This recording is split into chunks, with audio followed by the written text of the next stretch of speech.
The greatest discovery of my generation is that a human being can alter his life by altering his attitude. William James. Whenever we're dealing with bad news, a difficult person, or a disappointment of some kind, most of us get into certain habits, ways of reacting to life, particularly adversity, that don't serve us very well.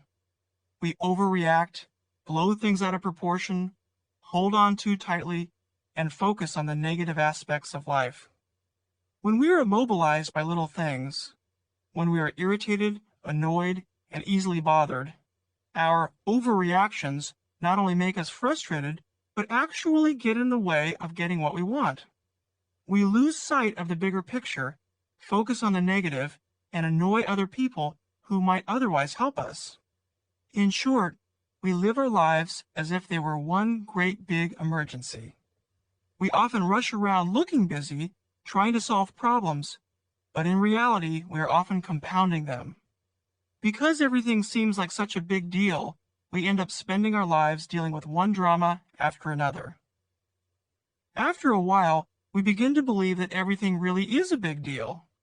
We fail to recognize that the way we relate to our problems has a lot to do with how quickly and efficiently we solve them. As I hope you will soon discover, when you learn the habit of responding to life with more ease, problems that seemed insurmountable will begin to seem more manageable. And even the biggies, things that are truly stressful, won't throw you off track as much as they once did. Happily, there is another way to relate to life, a softer, more graceful path that makes life seem easier and the people in it more compatible. This other way of living involves replacing old habits of reaction with new habits of perspective. These new habits enable us to have richer, more satisfying lives. I'd like to share a personal story that touched my heart and reinforced an important lesson, a story that demonstrates the essential message of this audiobook. As you will see, the events of this story planted the seed for the title of the audiobook you are about to hear. About a year ago, a foreign publisher contacted me and requested that I attempt to get an endorsement from best-selling author Dr. Wayne Dyer for a foreign edition of my book, You Can Feel Good Again. I told them that while Dr. Dyer had given me an endorsement for an earlier book, I had no idea whether or not he would consider doing so again. I told them, however, that I would try. As is often the case in the publishing world, I sent out my request but did not hear back.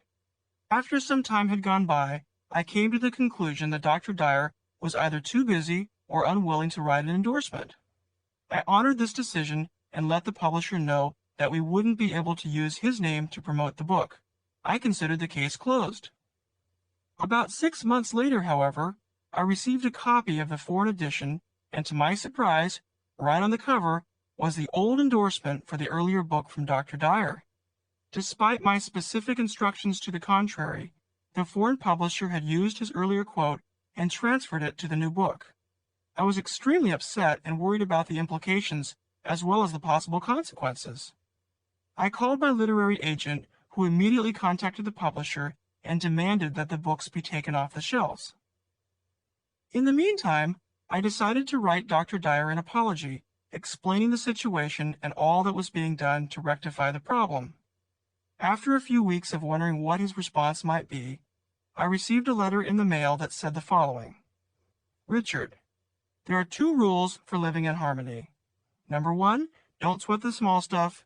Number 2, it's all small stuff. Let the quote stand. Love, Wayne. That was it. No lectures, no threats, no hard feelings, and no confrontation. Despite the obvious unethical use of his very famous name, he responded with grace and humility, no feathers ruffled. His response demonstrated the important concepts of going with the flow and of learning to respond to life gracefully with ease. For more than a decade, I have worked with clients, helping them to approach life in this more accepting way. Together, we deal with all types of issues: stress, relationship problems, work-related issues, addictions, and general frustration. In this audiobook, I will share with you very specific strategies, things you can start doing today that will help you respond to life more gracefully. The strategies you're going to hear about are the ones that have proven themselves to be the most successful by clients and readers of mine over the years. They also represent the way I like to approach my own life, the path of least resistance. Each strategy is simple, yet powerful, and will act as a navigational guide to point you in the direction of greater perspective and more relaxed living. You'll find that many of the strategies will apply not only to isolated events, but to many of life's most difficult challenges. When you don't sweat the small stuff, your life won't be perfect, but you will learn to accept what life has to offer with far less resistance. As we learn in the Zen philosophy, when you learn to let go of problems, instead of resisting with all your might, your life will begin to flow. You will, as the Serenity Prayer suggests, change the things that can be changed, accept those that cannot, and have the wisdom to know the difference. I'm confident that if you give these strategies a try, you will learn the two rules of harmony. Don't sweat the small stuff, and it's all small stuff. As you incorporate these ideas into your life, you will begin to create a more peaceful and loving you.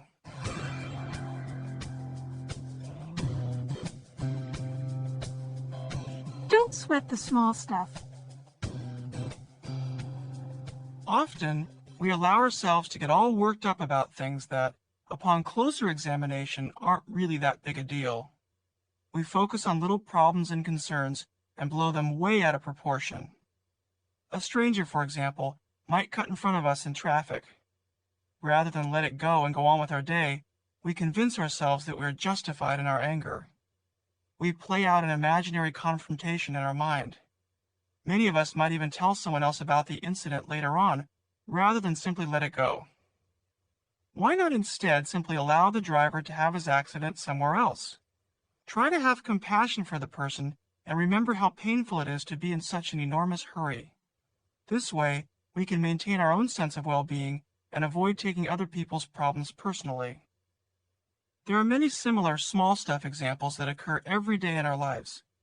Whether we had to wait in line, listen to unfair criticism, or do the lion's share of the work, it pays enormous dividends if we learn not to worry about little things. So many people spend so much of their life energy sweating the small stuff that they completely lose touch with the magic and beauty of life. When you commit to working toward this goal, you will find that you will have far more energy to be kinder and gentler. Make peace with imperfection. I've yet to meet an absolute perfectionist whose life was filled with inner peace. The need for perfection and the desire for inner tranquility conflict with each other. Whenever we are attached to having something a certain way, better than it already is, we are, almost by definition, engaged in a losing battle. Rather than being content and grateful for what we have, we are focused on what's wrong with something and our need to fix it.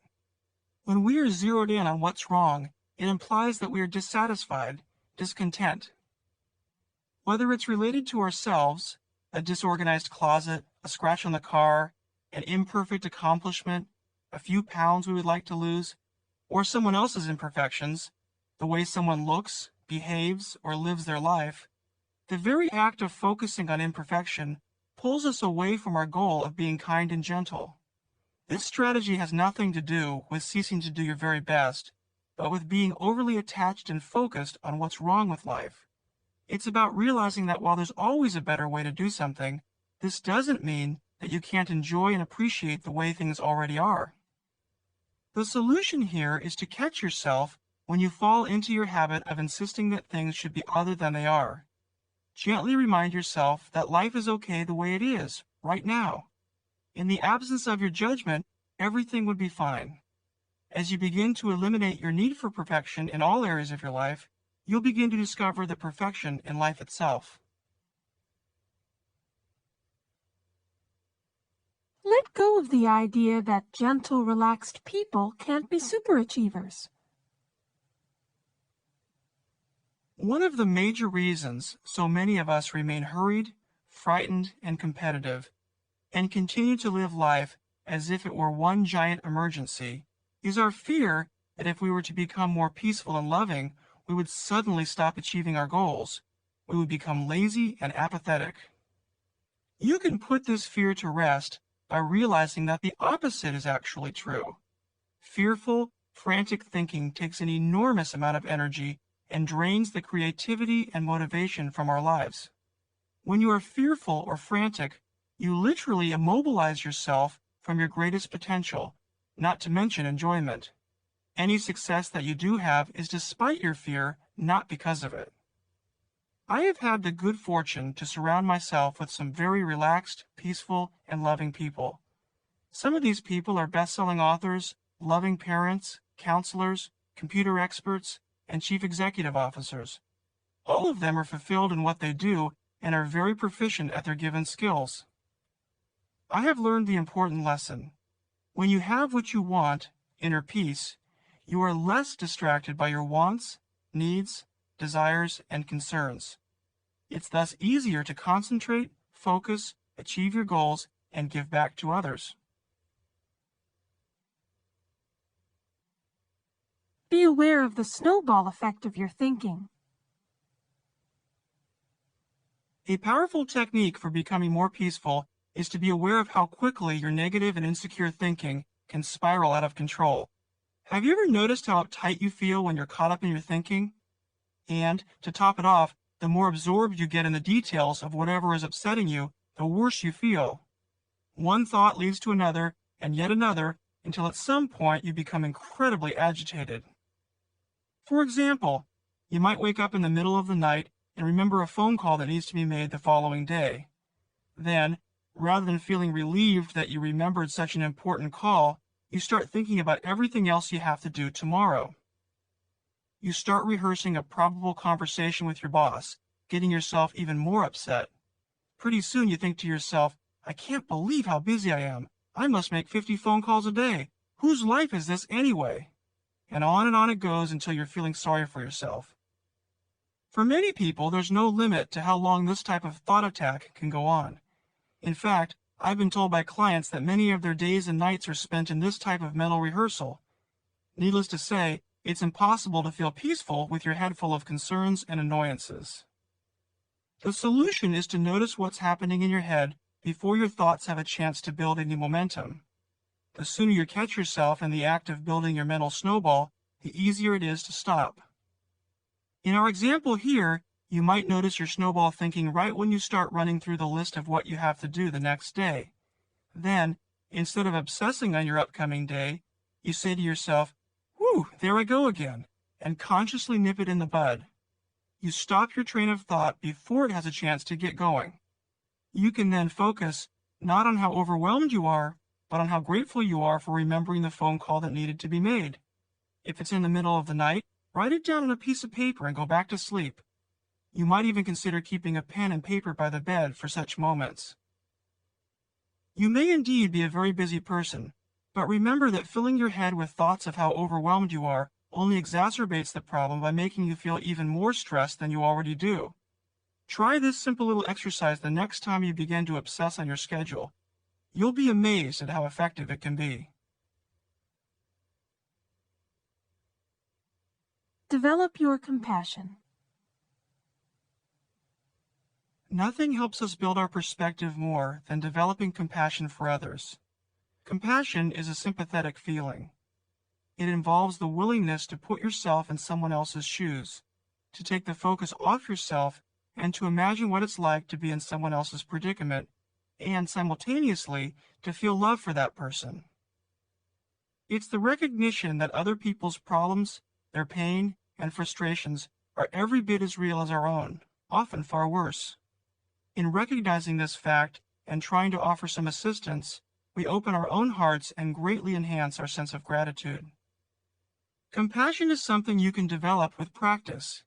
It involves two things: intention and action. Intention simply means you remember to open your heart to others. You expand what and who matters from yourself to other people. Action is simply the what you do about it.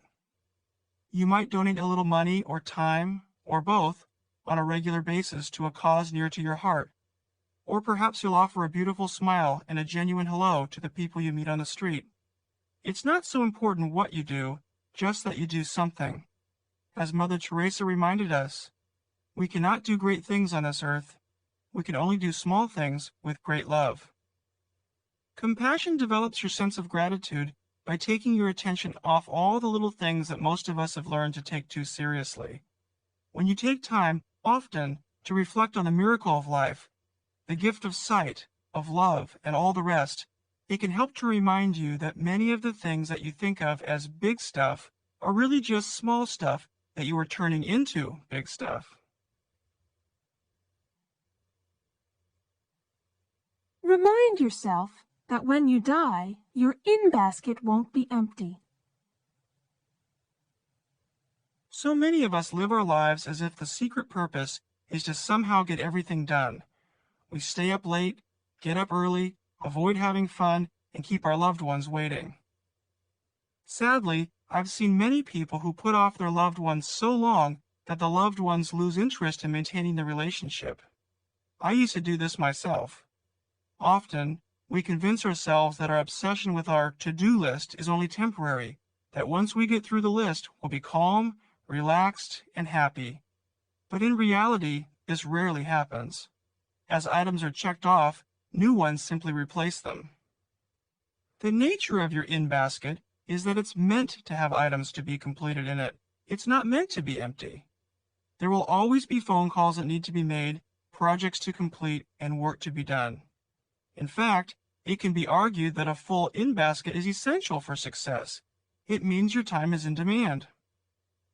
Regardless of who you are or what you do, however, remember that nothing is more important than your own sense of happiness and inner peace and that of your loved ones. If you're obsessed with getting everything done, you'll never have a sense of well-being. In reality, almost everything can wait. Very little in our work lives truly falls into the emergency category. If you stay focused on your work, it will all get done in due time. I find that if I remind myself frequently that the purpose of life isn't to get it all done, but to enjoy each step along the way and live a life filled with love, it's far easier for me to control my obsession with completing my list of things to do. Remember, when you die, there will still be unfinished business to take care of. And you know what? Someone else will do it for you. Don't waste any more precious moments of your life regretting the inevitable. Don't interrupt others or finish their sentences. It wasn't until a few years ago that I realized how often I interrupted others and/or finished their sentences. Shortly thereafter, I also realized how destructive this habit was, not only to the respect and love I received from others, but also for the tremendous amount of energy it takes to try and be in two heads at once. Think about it for a moment. When you hurry someone along, interrupt someone, or finish his or her sentence, you have to keep track not only of your own thoughts, but of those of the person you're interrupting as well. This tendency, which by the way is extremely common in busy people, encourages both parties to speed up their speech and their thinking. This, in turn, makes both people nervous, irritable, and annoyed. It's downright exhausting. It's also the cause of many arguments, because if there's one thing almost everyone resents, it's someone who doesn't listen to what they're saying. And how can you really listen to what someone is saying when you're speaking for that person? Once you begin noticing yourself interrupting others, you'll see that this insidious tendency is nothing more than an innocent habit that has become invisible to you. This is good news because it means that all you really have to do is begin catching yourself when you forget. Remind yourself before a conversation begins, if possible, to be patient and wait. Tell yourself to allow the other person to finish speaking before you take your turn. You'll notice right away how much the interactions with the people in your life will improve as a direct result of this simple act. The people you communicate with will feel much more relaxed around you when they feel heard and listened to. You'll also notice how much more relaxed you'll feel when you stop interrupting others.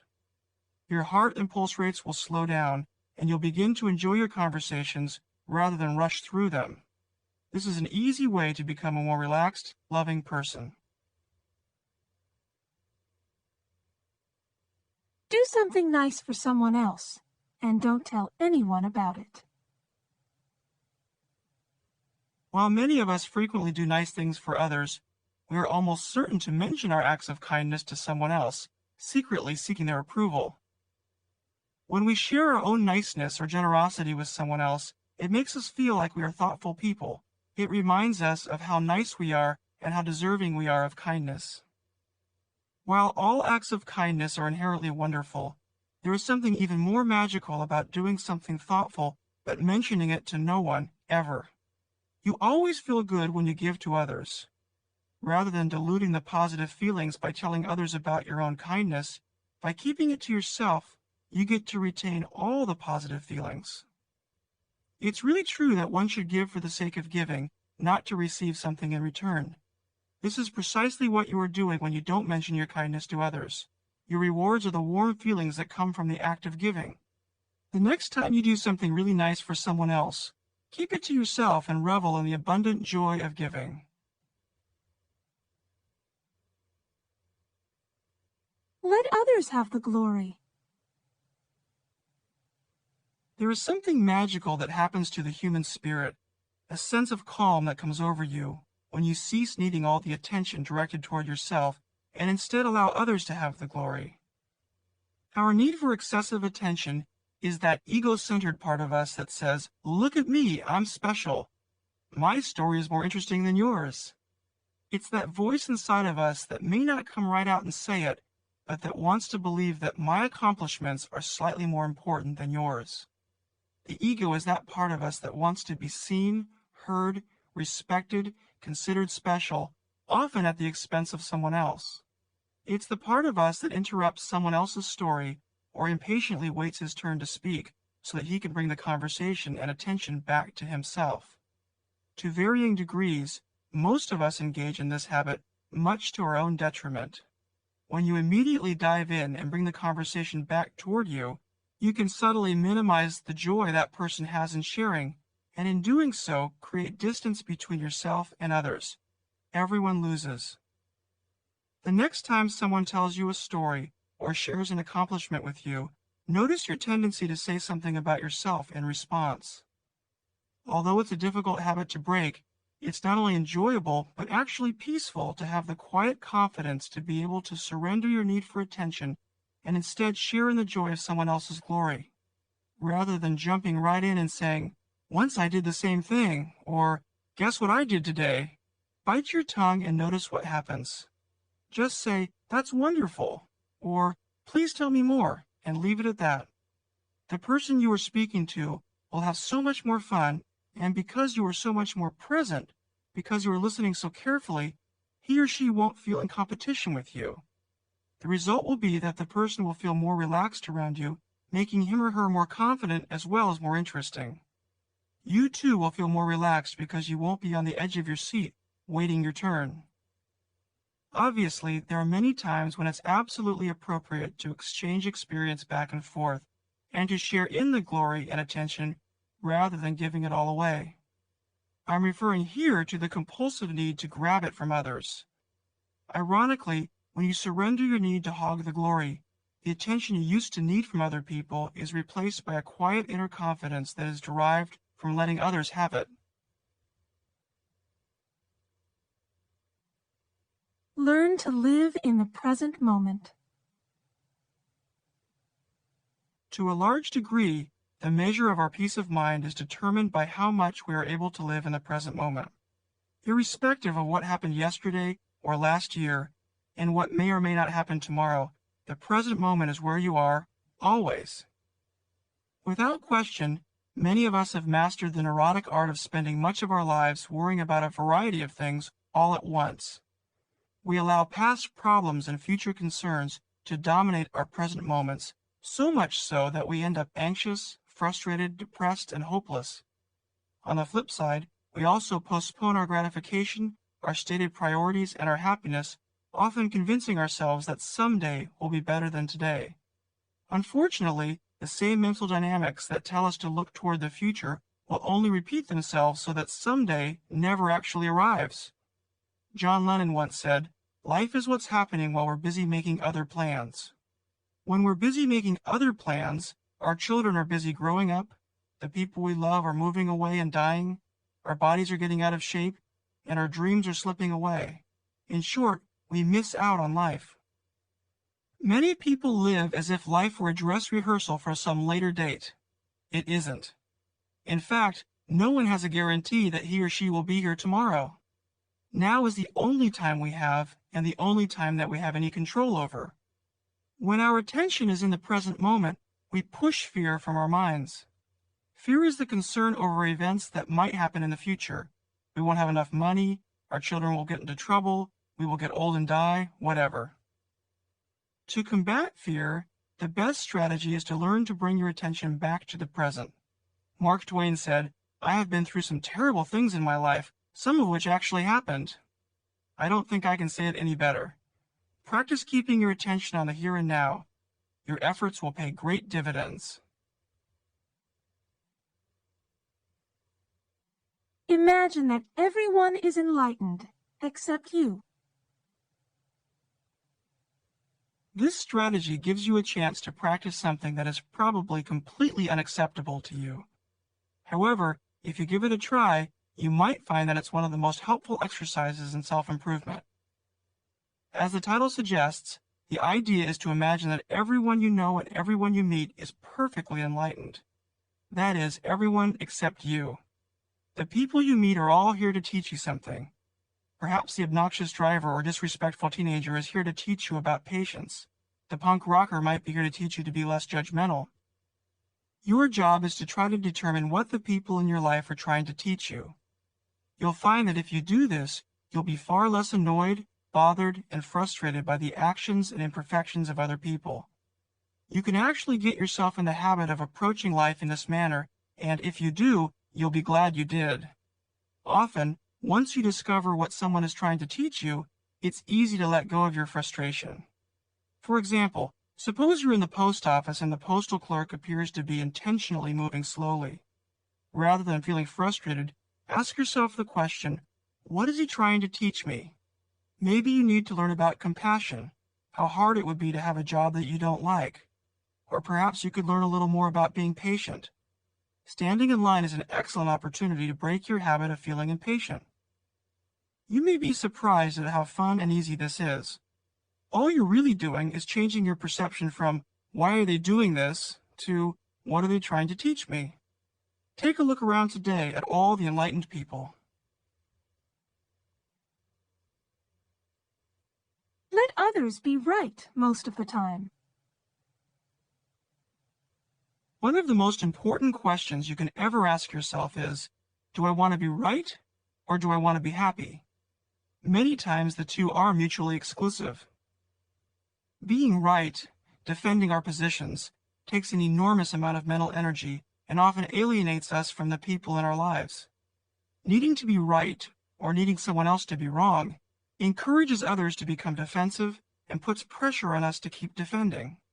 Yet many of us, me too at times, spend a great deal of time and energy attempting to prove or point out that we are right and or others are wrong.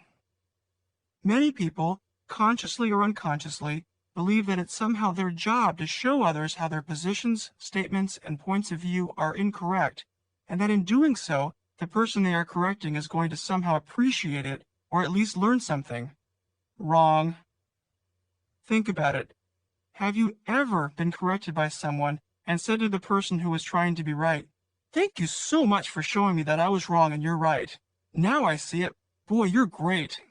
Or, has anyone you know ever thanked you or even agreed with you when you corrected them or made yourself right at their expense? Of course not. The truth is, all of us hate to be corrected. We all want our positions to be respected and understood by others. Being listened to and heard is one of the greatest desires of the human heart, and those who learn to listen are the most loved and respected. Those who are in the habit of correcting others are often resented and avoided. It's not that it's never appropriate to be right. Sometimes you genuinely need to be or want to be. Perhaps there are certain philosophical positions that you don't want to budge on, such as when you hear a racist comment.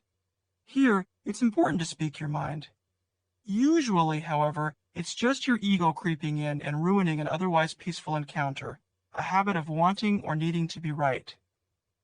A wonderful, heartfelt strategy for becoming more peaceful and loving is to practice allowing others the joy of being right. Give them the glory. Stop correcting.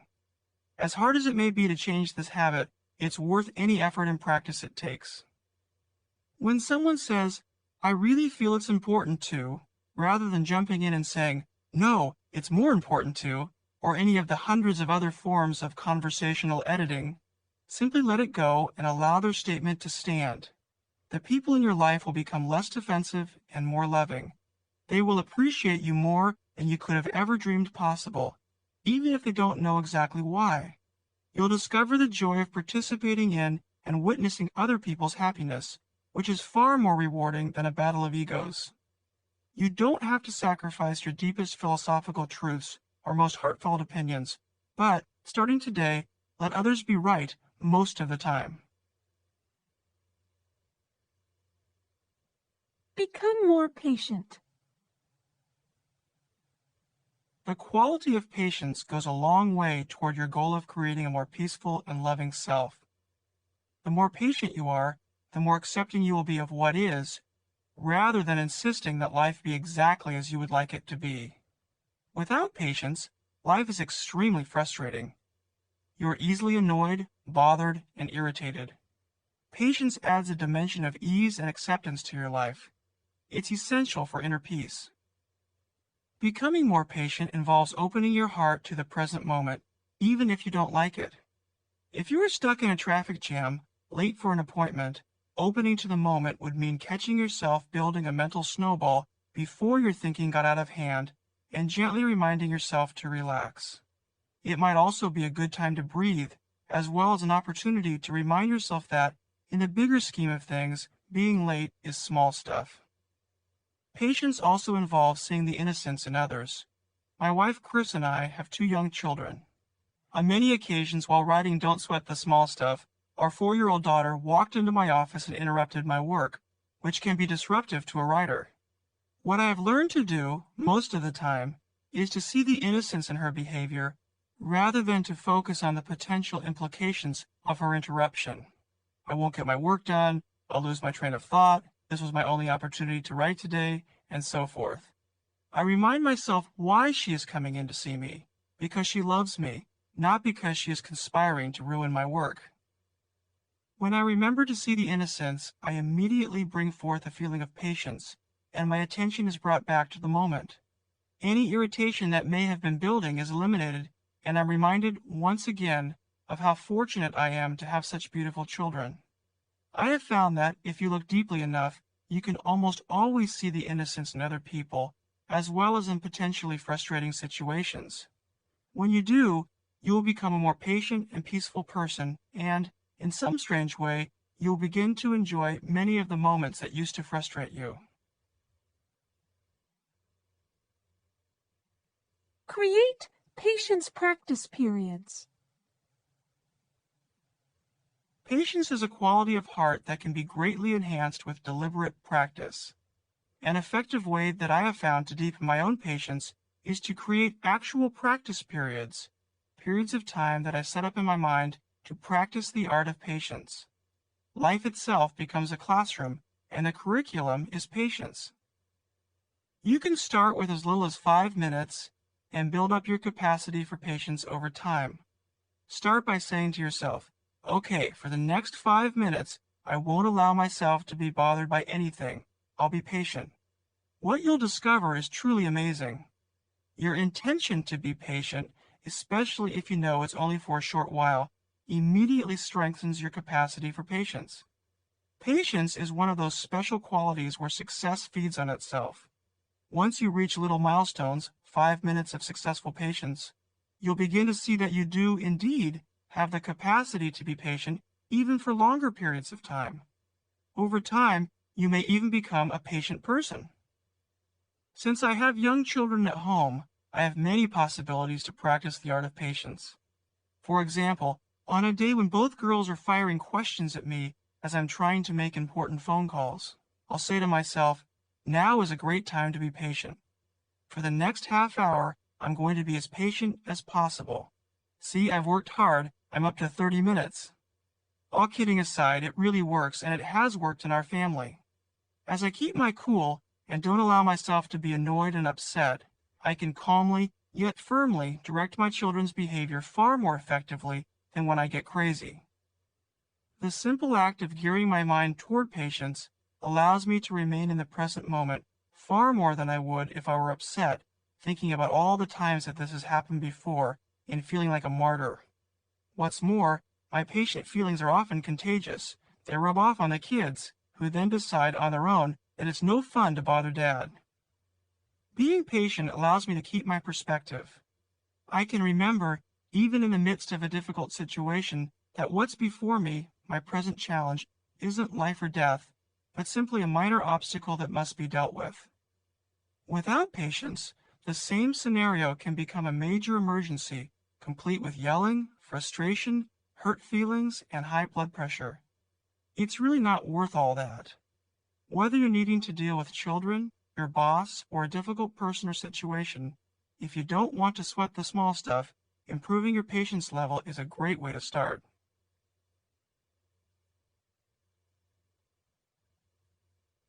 Be the first one to act loving or reach out. So many of us hold on to little resentments that may have stemmed from an argument, a misunderstanding, the way we were raised, or some other painful event. Stubbornly, we wait for someone else to reach out to us, believing this is the only way we can forgive or rekindle a friendship or family relationship. An acquaintance of mine, whose health isn't very good, recently told me she hasn't spoken to her son in almost 3 years. Why not? I asked. She said that she and her son had had a disagreement about his wife and that she wouldn't speak to him again unless he called first. When I suggested that she be the one to reach out, she resisted initially and said, "I can't do that. He's the one who should apologize." She was literally willing to die before reaching out to her only son. After a little gentle encouragement, however, she did decide to be the first one to reach out. To her amazement, her son was grateful for her willingness to call and offered an apology of his own. As is usually the case when someone takes the chance and reaches out, everyone wins. Whenever we hold on to our anger, we turn small stuff into really big stuff in our minds. We start to believe that our positions are more important than our happiness. They are not. If you want to be a more peaceful person, you must understand that being right is almost never more important than allowing yourself to be happy.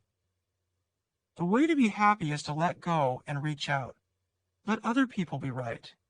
This doesn't mean that you're wrong. Everything will be fine.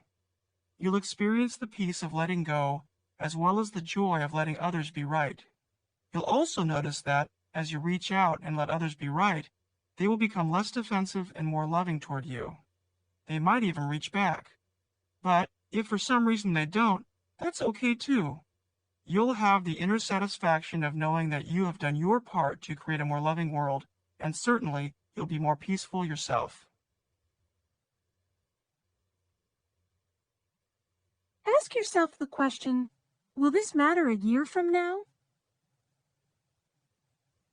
Almost every day I play a game with myself that I call Time Warp.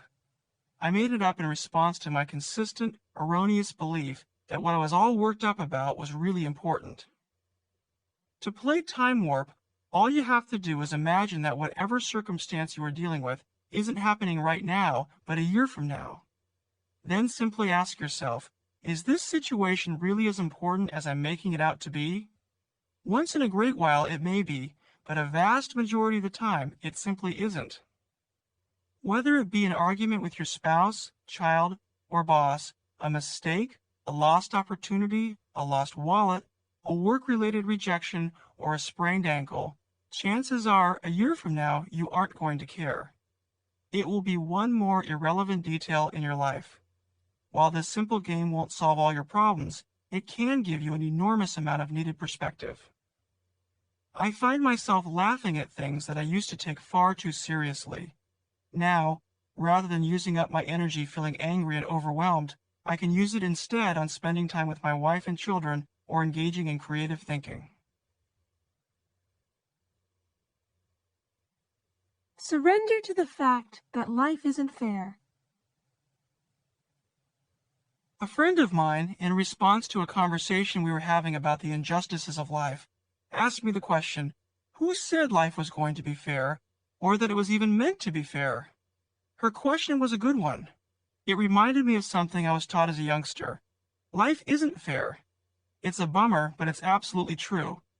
Ironically, recognizing a sobering fact can be a very liberating insight. One of the mistakes many of us make is that we feel sorry for ourselves or for others, thinking that life should be fair, or that someday it will be. It's not, and it won't.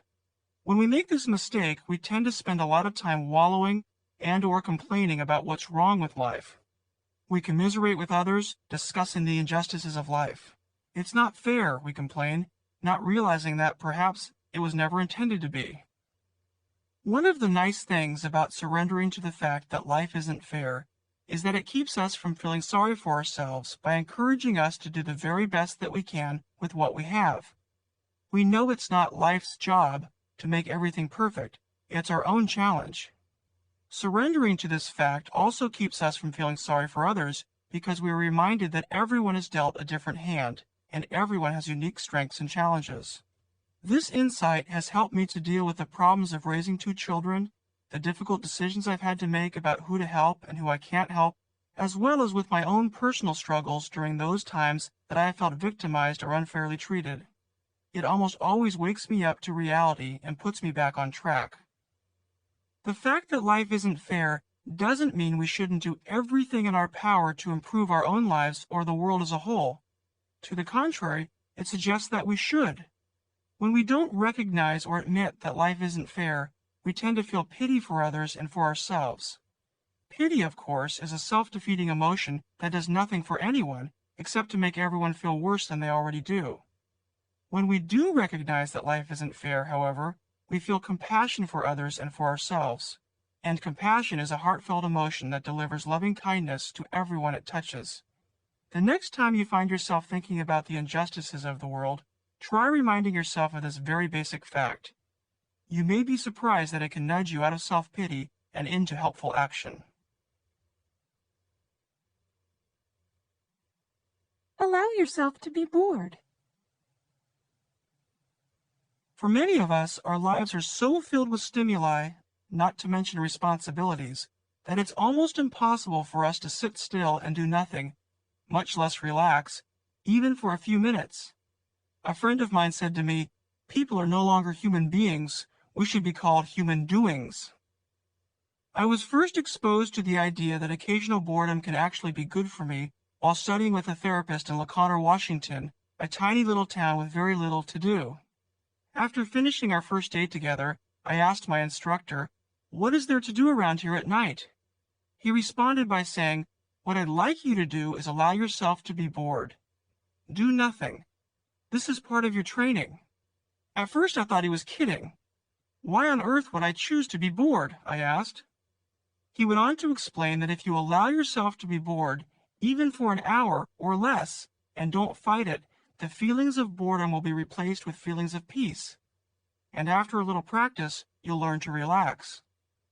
Much to my surprise, he was absolutely right. At first, I could barely stand it. I was so used to doing something every second that I really struggled to relax. But after a while, I got used to it, and have long since learned to enjoy it. I'm not talking about hours of idle time or laziness, but simply learning the art of relaxing, of just being rather than doing, for a few minutes each day. There isn't a specific technique other than to consciously do nothing. Just sit still, perhaps look out the window and notice your thoughts and feelings. At first you may get a little anxious, but each day it will get a little easier. The payback is tremendous. Much of our anxiety and inner struggle stems from our busy, overactive minds always needing something to entertain them, something to focus on, and always wondering what's next. While we're eating dinner, we wonder what's for dessert.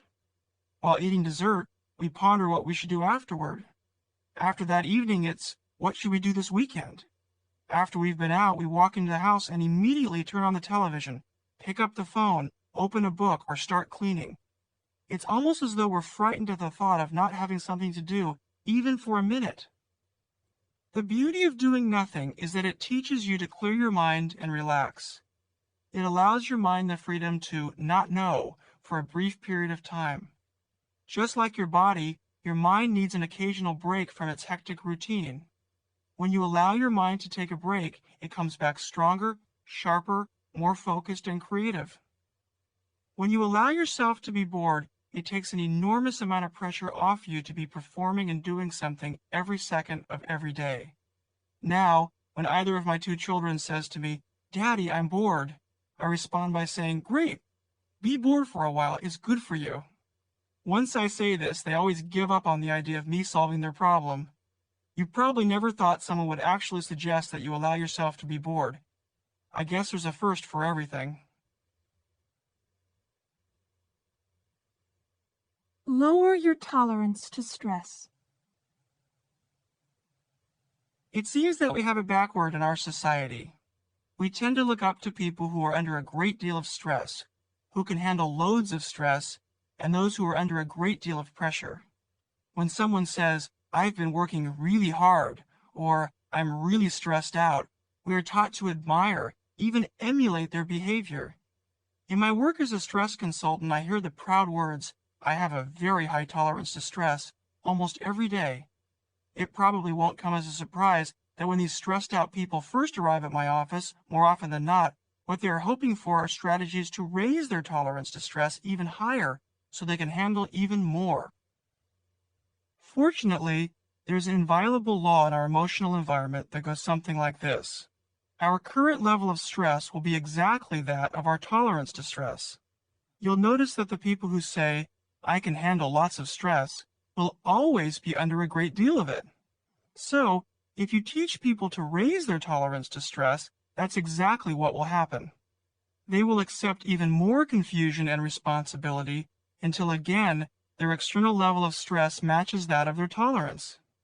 Usually, it takes a crisis of some kind to wake up a stressed out person to their own craziness. A spouse leaves, a health issue emerges, a serious addiction takes over their life, something happens that jolts them into a search for a new kind of strategy.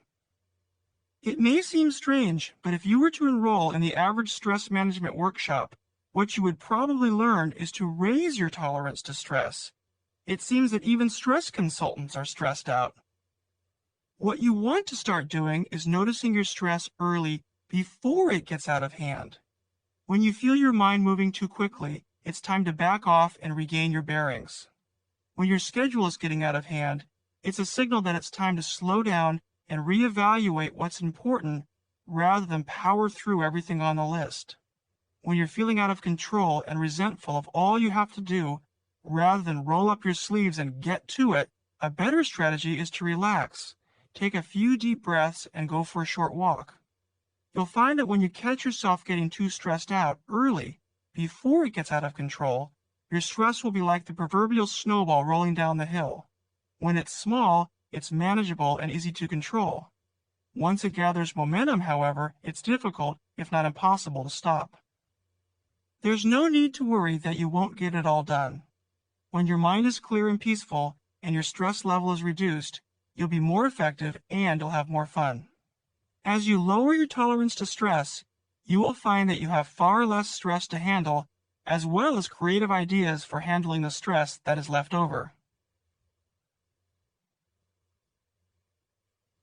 Once a week, write a heartfelt letter. This is an exercise that has helped to change many lives, assisting people in becoming more peaceful and loving.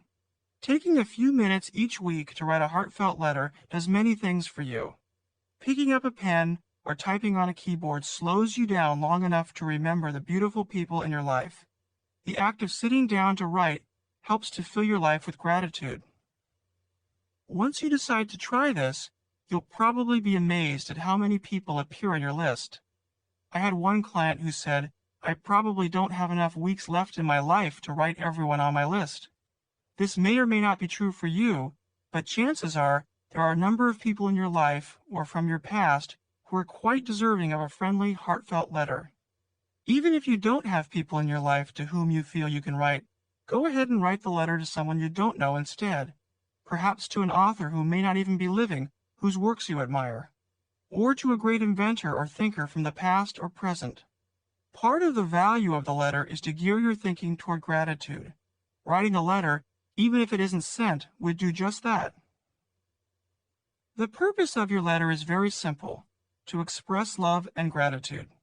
Don't worry if you're awkward at writing letters. This isn't a contest from the head, but a gift from the heart. If you can't think of much to say, start with short little notes like, "Dear Jasmine, I woke up this morning thinking of how lucky I am to have people like you in my life. Thank you so much for being my friend. I am truly blessed, and I wish for you all the happiness and joy that life can bring. Love, Richard." Not only does writing and sending a note like this focus your attention on what's right in your life, but the person receiving it will, in all likelihood, be extremely touched and grateful. Often, this simple action starts a spiral of loving actions, whereby the person receiving your letter may decide to do the same thing to someone else, or perhaps will act and feel more loving toward others. Write your first letter this week. I'll bet you'll be glad you did. Imagine yourself at your own funeral. This strategy is a little scary for some people, but universally effective at reminding us of what's most important in our lives. When we look back on our lives, how many of us are going to be pleased at how uptight we were? Almost universally, when people look back on their lives while on their deathbed, they wish that their priorities had been quite different. With few exceptions, people wish they hadn't sweated the small stuff so much. Instead, they wish they had spent more time with the people and activities that they truly loved, and less time worrying about aspects of life that, upon deeper examination, really don't matter all that much. Imagining yourself at your own funeral allows you to look back at your life while you still have the chance to make some important changes. While it can be a little scary or painful, it's a good idea to consider your own death, and in the process, your life. Doing so will remind you of the kind of person you want to be and the priorities that are most important to you. If you're at all like me, you'll probably get a wake-up call that could be an excellent source of change.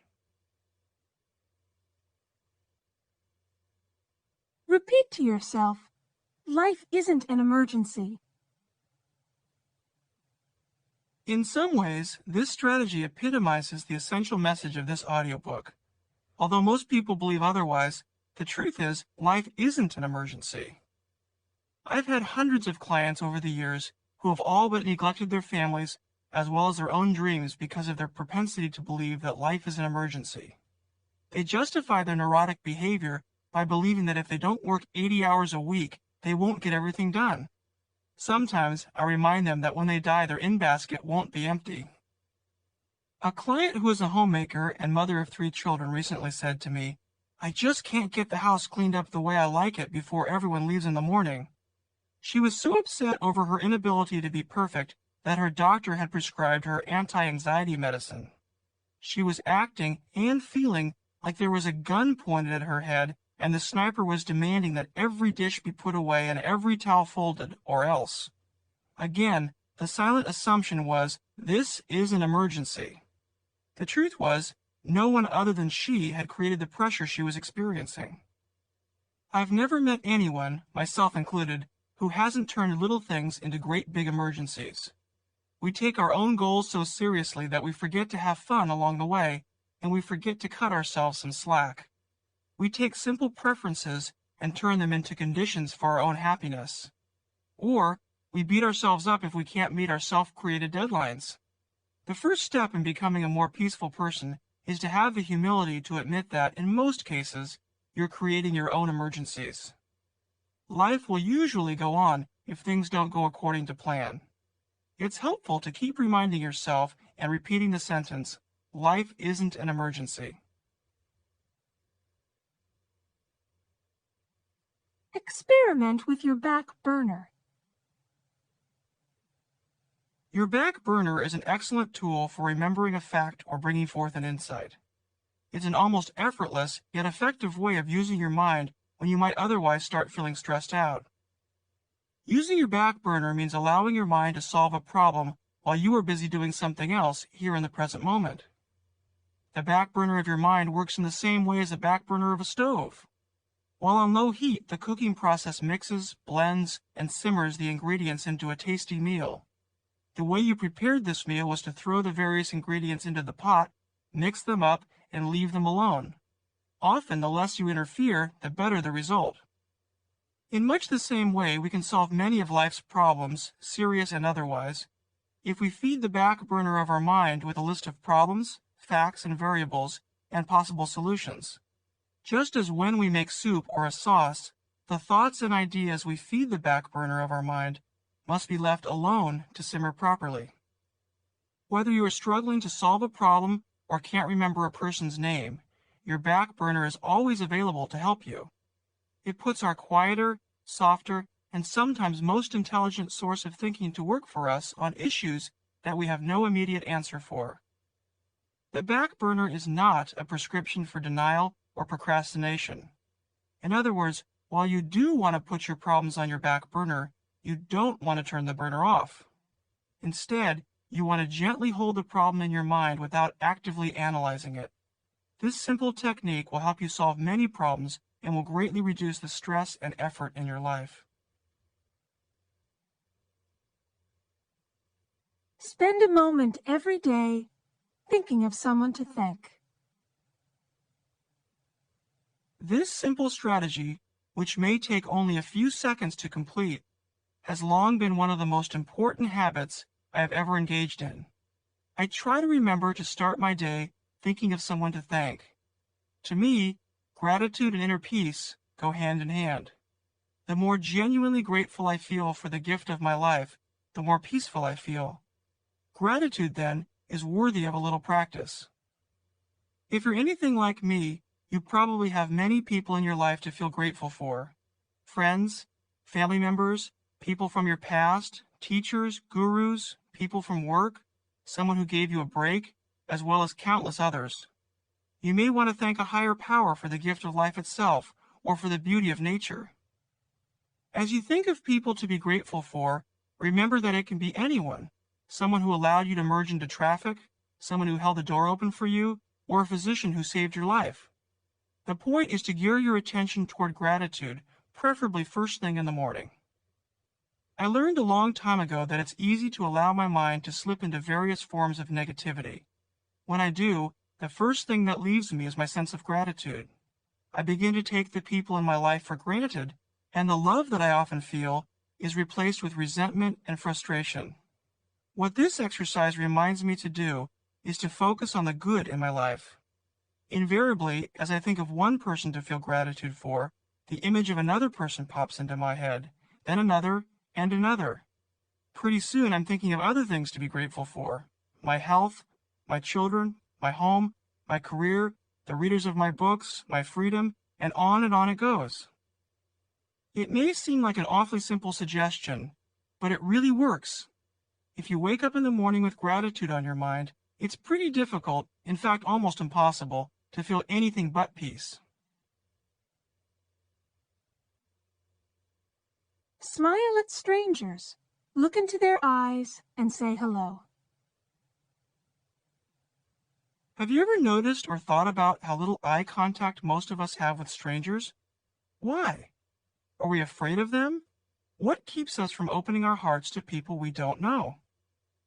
I don't really know the answers to these questions, but I do know that there is virtually always a parallel between our attitude towards strangers and our overall level of happiness. In other words, it's unusual to find a person who walks around with her head down, frowning, and looking away from people, who is secretly a peaceful, joyful person. I'm not suggesting it's better to be outgoing than introverted, that you need to expend tons of extra energy trying to brighten others' days, or that you should pretend to be friendly. I am suggesting, however, that if you think of strangers as being a little more like you, and treat them not only with kindness and respect, but with smiles and eye contact as well, you'll probably notice some pretty nice changes in yourself. You'll begin to see that most people are just like you. Most of them have families, people they love, troubles, concerns, likes, dislikes, fears, and so forth. You'll also notice how nice and grateful people can be when you're the first one to reach out. When you see how similar we all are, You begin to see the innocence in all of us. In other words, even though we often mess up, most of us are doing the best that we know how with the circumstances that surround us. Along with seeing the innocence in people comes a profound feeling of inner happiness. Set aside quiet time every day. As I begin this strategy, it's exactly 4:30 in the morning, my favorite time of the day. I still have at least an hour and a half before my wife and children get out of bed and the phone begins to ring, at least an hour before anyone can ask me to do anything. It's absolutely silent outside and I'm in complete solitude. There is something rejuvenating and peaceful about being alone and having some time to reflect, work, or simply enjoy the quiet. I've been working in the stress management field for well over a decade. In that time, I've met some extraordinary people. I can't think of a single person whom I would consider to be inwardly peaceful who doesn't carve out at least a little quiet time virtually every day. Whether it's 10 minutes of meditation or yoga, spending a little time in nature, or locking the bathroom door and taking a 10-minute bath, quiet time to yourself is a vital part of life. Like spending time alone, it helps to balance the noise and confusion that infiltrate much of our day. Personally, when I set aside quiet time for myself, it makes the rest of my day seem manageable. When I don't, I really notice the difference. There's a little ritual that I do that I've shared with many friends. Like many people, I drive to and from my office on a daily basis. On my way home from work, as I get close to my driveway, I pull my car over and stop. There is a nice spot where I can spend a minute or two looking at the view or closing my eyes and breathing. It slows me down and helps me feel centered and grateful. I've shared this strategy with dozens of people who used to complain about having no time for quiet. They would speed into their driveways with the radio blaring in their ears. Now, with a simple shift in their actions, they enter their homes feeling much more relaxed. Imagine the people in your life as tiny infants and as 100-year-old adults. I learned this technique almost 20 years ago. It has proven to be extremely successful for releasing feelings of irritation toward other people. Think of someone who truly irritates you, who makes you feel angry. Now close your eyes and try to imagine this person as a tiny infant. See their tiny little features and their innocent little eyes. Know that babies can't help but make mistakes, and each of us was, at one time, a little infant. Now, roll forward the clock 100 years. See the same person as a very old person who is about to die. Look at their worn-out eyes and their soft smile, which suggests a bit of wisdom and the admission of mistakes made.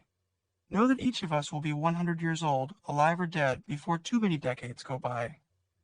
You can play with this technique and alter it in many ways. It almost always provides the user with some needed perspective and compassion. If our goal is to become more peaceful and loving, we certainly don't want to harbor negativity toward others. Seek first to understand. This is adopted from one of Stephen Covey's 7 Habits of Highly Effective People. Using this strategy is a shortcut to becoming a more content person, and you'll probably become more effective too. Essentially, seek first to understand implies that you become more interested in understanding others and less in having other people understand you.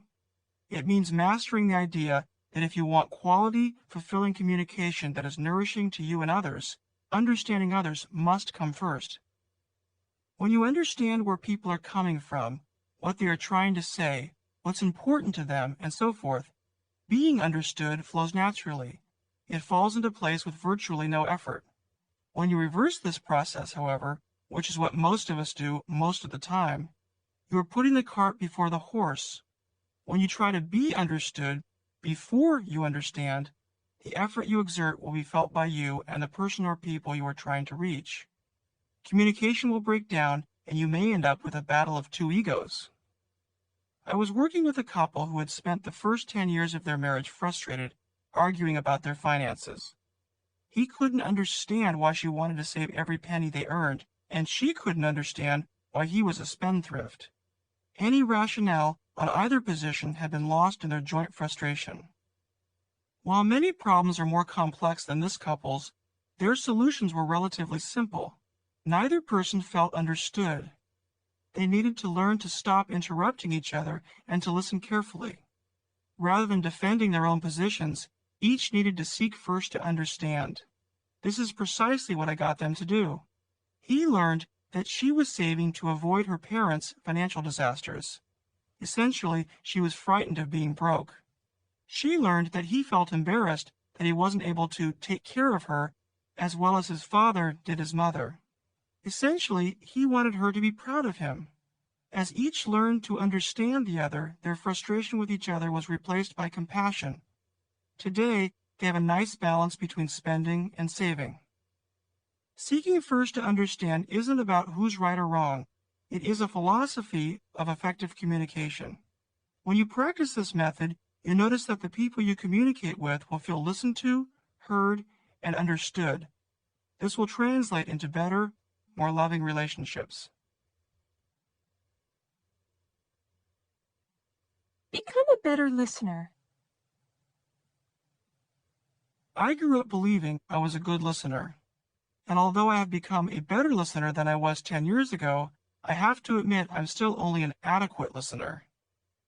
Effective listening is more than simply avoiding the bad habit of interrupting others while they are speaking or finishing their sentences. It's being content to listen to the entire thought of someone rather than waiting impatiently for your chance to respond. In some ways, the way we fail to listen is symbolic of the way we live. We often treat communication as if it were a race. It's almost like our goal is to have no time gaps between the conclusion of the sentence of the person we are speaking with and the beginning of our own. My wife and I were recently at a cafe having lunch, eavesdropping on the conversations around us. It seemed that no one was really listening to one another. Instead, they were taking turns not listening to one another. I asked my wife if I still did the same thing. With a smile on her face, she said, "Only sometimes." Slowing down your responses and becoming a better listener aids you in becoming a more peaceful person. It takes pressure from you. If you think about it, you'll notice that it takes an enormous amount of energy and is very stressful to be sitting at the edge of your seat trying to guess what the person in front of you or on the telephone is going to say so that you can fire back your response. But as you wait for the people you are communicating with to finish, as you simply listen more intently to what is being said, you'll notice that the pressure you feel is off.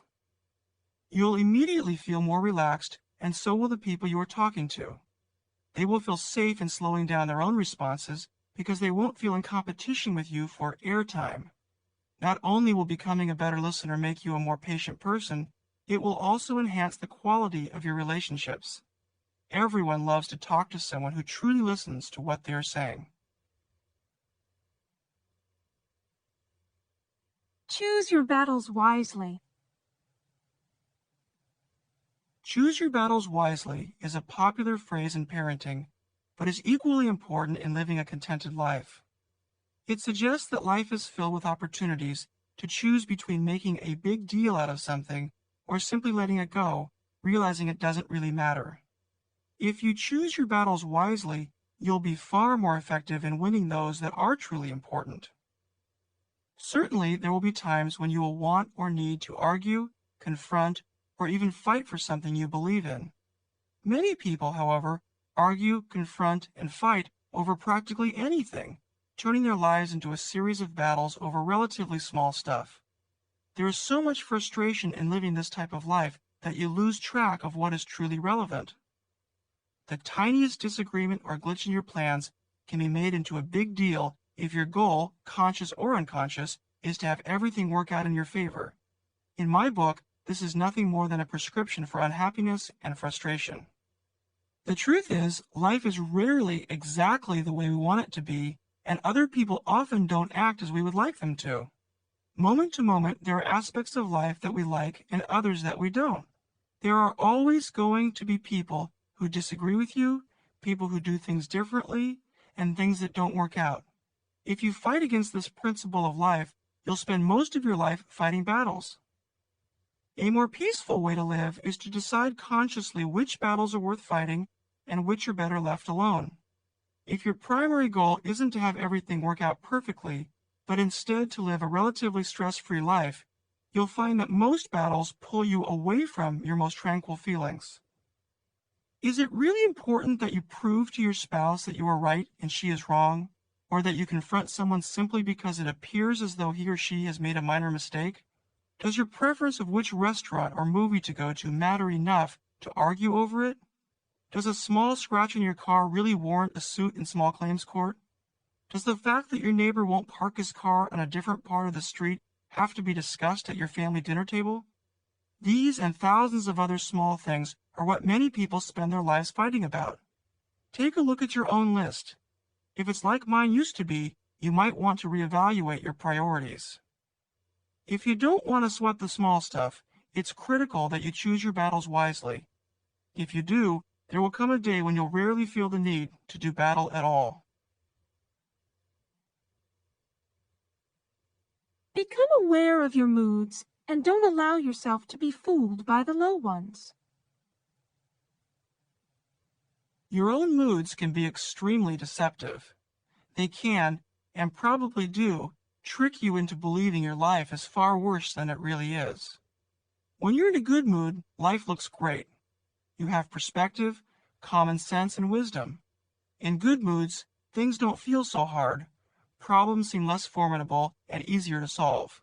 When you're in a good mood, relationships seem to flow and communication is easy. If you are criticized, you take it in stride. On the contrary, when you're in a bad mood, life looks unbearably serious and difficult. You have very little perspective. You take things personally and often misinterpret those around you as you impute malignant motives into their actions. Here's the catch. People don't realize their moods are always on the run. They think instead that their lives have suddenly become worse in the past day or even the last hour. So someone who was in a good mood in the morning might love his wife, his job, and his car. He is probably optimistic about his future and feels grateful about his past. But by late afternoon, if his mood is bad, he claims he hates his job, thinks of his wife as a nuisance, thinks his car is a junker, and believes he's going nowhere in his career. If you ask him about his childhood while he's in a low mood, he'll probably tell you it was extremely difficult. He will probably blame his parents for his current plight. Such quick and drastic contrasts may seem absurd, even funny, but we're all like that. In low moods, we lose our perspective and everything seems urgent. We completely forget that when we are in a good mood, everything seems to be so much better. We experience the identical circumstances, who we are married to, where we work, the car we drive, our potential, our childhood, entirely differently depending on our mood.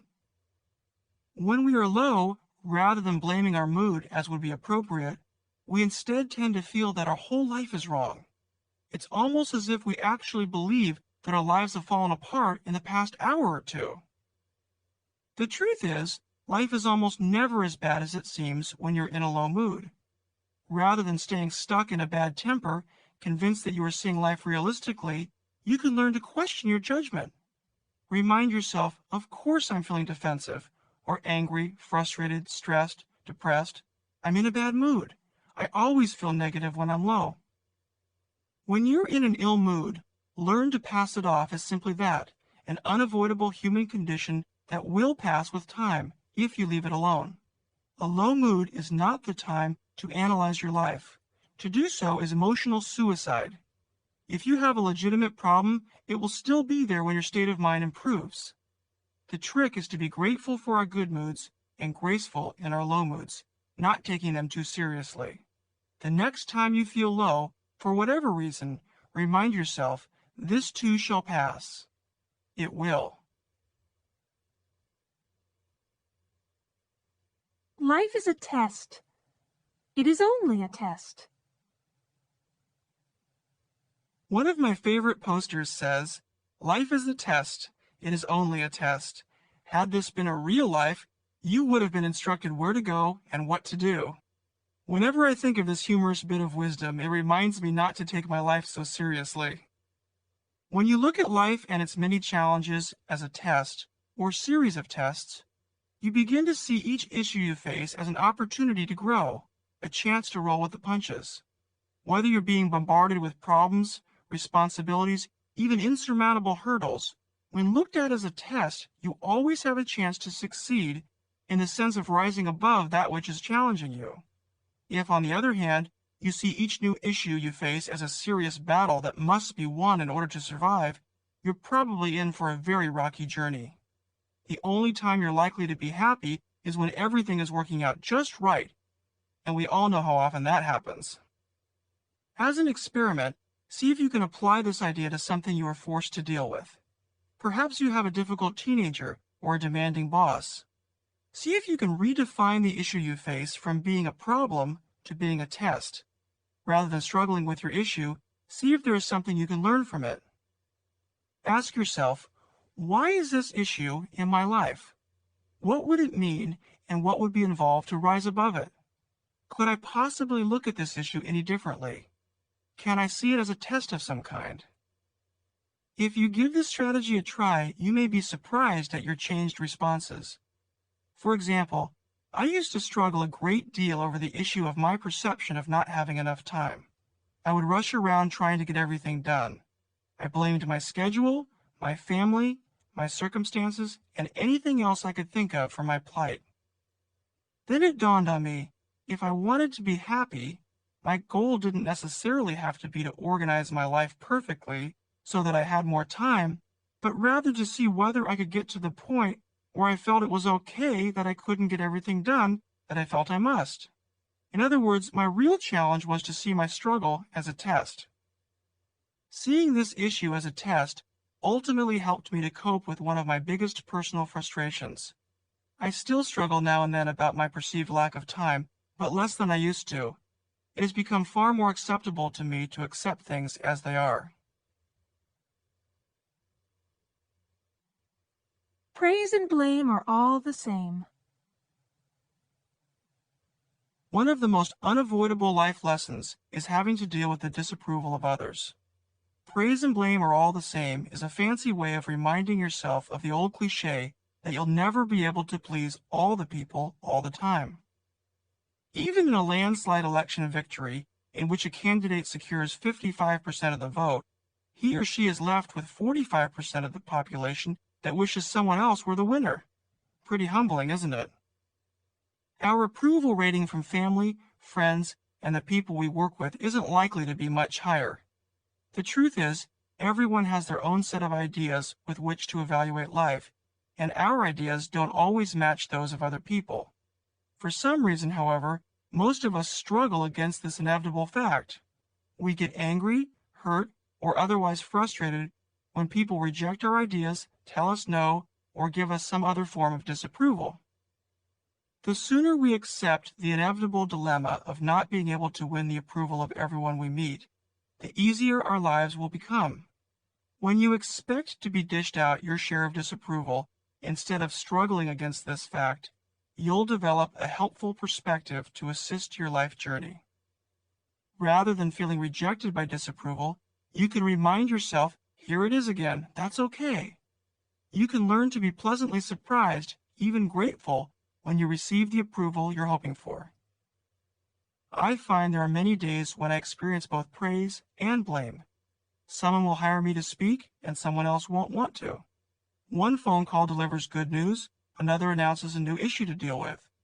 One of my children is happy with my behavior, the other struggles against it. Someone says what a nice guy I am, someone else thinks I'm selfish because I don't return his phone call.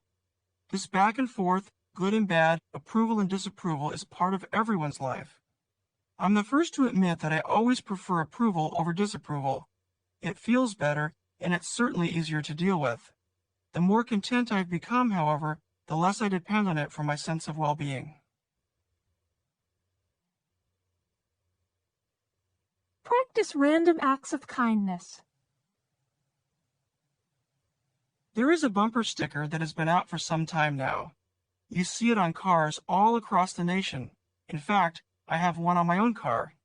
It says, "Practice random acts of kindness and senseless acts of beauty." I have no idea who thought of this idea, but I've never seen a more important message on a car in front of me. Practicing random kindness is an effective way to get in touch with the joy of giving without expecting anything in return. It's best practiced without letting anyone know what you're doing. There are 5 toll bridges in the San Francisco Bay Area. A while back, some people began paying the tolls of the cars immediately behind them. The drivers would drive to the toll window and pull out their dollar bill, only to be informed your toll has been paid by the car ahead of you. This is an example of a spontaneous, random gift, something given without expectation of or demand for anything in return. You can imagine the impact that tiny gift had on the driver of the car. Perhaps it encouraged him to be a nicer person that day. Often, a single act of kindness sets a series of kind acts in motion. There is no prescription for how to practice random kindness. It comes from the heart. Your gift might be to pick up litter in your neighborhood, make an anonymous contribution to a charity, send some cash in an unmarked envelope to make someone experiencing financial stress breathe a little easier, save an animal by bringing it to an animal rescue agency, or get a volunteer position feeding hungry people at a church or shelter. You may want to do all these things and more. The point is, giving is fun, and it doesn't have to be expensive. Perhaps the greatest reason to practice random kindness is that it brings great contentment into your life. Each act of kindness rewards you with positive feelings and reminds you of the important aspects of life: service, kindness, and love. If we all do our own part, pretty soon we will live in a nicer world. Look beyond behavior. Have you ever heard yourself or someone else say, "Don't mind John, he didn't know what he was doing"? If so, you have been exposed to the wisdom of looking beyond behavior. If you have children, you know very well the importance of this simple act of forgiveness. If we all based our love on our children's behavior, it would often be difficult to love them at all. If love were based purely on behavior, then perhaps none of us would ever have been loved as a teenager. Wouldn't it be nice if we could try to extend the same loving kindness toward everyone we meet? Wouldn't we live in a more loving world if, when someone acted in a way that we didn't approve of, we could see their actions in a similar light as our teenagers' offbeat behavior? This doesn't mean that we walk around with our heads in the sand, pretend that everything is always wonderful, allow others to walk all over us, or that we excuse or approve of negative behavior. Instead, it simply means having the perspective to give others the benefit of the doubt. Know that when the postal clerk is moving slowly, he is probably having a bad day, or perhaps all of his days are bad. When your spouse or close friend snaps at you, try to understand that beneath this isolated act, your loved one really wants to love you and to feel loved by you. Looking beyond behavior is easier than you might think. Try it today, and you'll see and feel some nice results. See the innocence. For many people, one of the most frustrating aspects of life is not being able to understand other people's behavior. We see them as guilty instead of innocent. It's tempting to focus on people's seemingly irrational behavior, their comments, actions, mean-spirited acts, selfish behavior, and get extremely frustrated. If we focus on behavior too much, it can seem like other people are making us miserable. But, as I once heard Wayne Dyer sarcastically suggest in a lecture, round up all the people who are making you miserable and bring them to me. I will treat them as a counselor, and you'll get better. Obviously, this is absurd. It's true that other people do weird things, who doesn't? But we're the ones getting upset, so we're the ones who need to change. I'm not talking about accepting, ignoring, or advocating violence or any other deviant behavior. I'm merely talking about learning to be less bothered by the actions of people. Seeing the innocence is a powerful tool for transformation. That means when someone is acting in a way that we don't like, the best strategy for dealing with that person is to distance ourselves from the behavior, to look beyond it, so that we can see the innocence in where the behavior is coming from. Very often, this slight shift in our thinking immediately puts us into a state of compassion. Occasionally, I work with people who are pressuring me to hurry up. Often, Their technique for getting me to hurry along is obnoxious, even insulting. If I focus on the words they use, the tone of their voices, and the urgency of their messages, I can get annoyed, even angry in my responses. I see them as guilty. However, if I remember the urgency I feel when I'm in a hurry to do something, it allows me to see the innocence in their behavior. Underneath even the most annoying behavior is a frustrated person who is crying out for compassion. The next time, and hopefully from now on, when someone acts in a strange way, look for the innocence in his behavior. If you're compassionate, it won't be hard to see. When you see the innocence, the same things that have always frustrated you no longer do. And when you're not frustrated by the actions of others, it's a lot easier to stay focused on the beauty of life. Choose being kind over being right. As I first introduced in strategy number 12, you are given many opportunities to choose between being kind and being right. You have chances to point out to someone their mistakes, things they could or should have done differently, ways they can improve. You have chances to correct people, privately as well as in front of others. What all these opportunities amount to are chances to make someone else feel bad and yourself feel bad in the process. Without getting too psychoanalytical about it, the reason we are tempted to put others down, correct them, or show them how we're right and they're wrong is that our ego mistakenly believes that if we point out how someone else is wrong, we must be right, and therefore we will feel better. In actuality, however, if you pay attention to the way you feel after you put someone down, you'll notice that you feel worse than before the put down. Your heart, the compassionate part of you, knows that it's impossible to feel better at the expense of someone else. Luckily, the opposite is true. When your goal is to build people up, to make them feel better, to share in their joy, you too reap the rewards of their positive feelings. The next time you have the chance to correct someone, even if their facts are a little off, resist the temptation. Instead, ask yourself, what do I really want out of this interaction?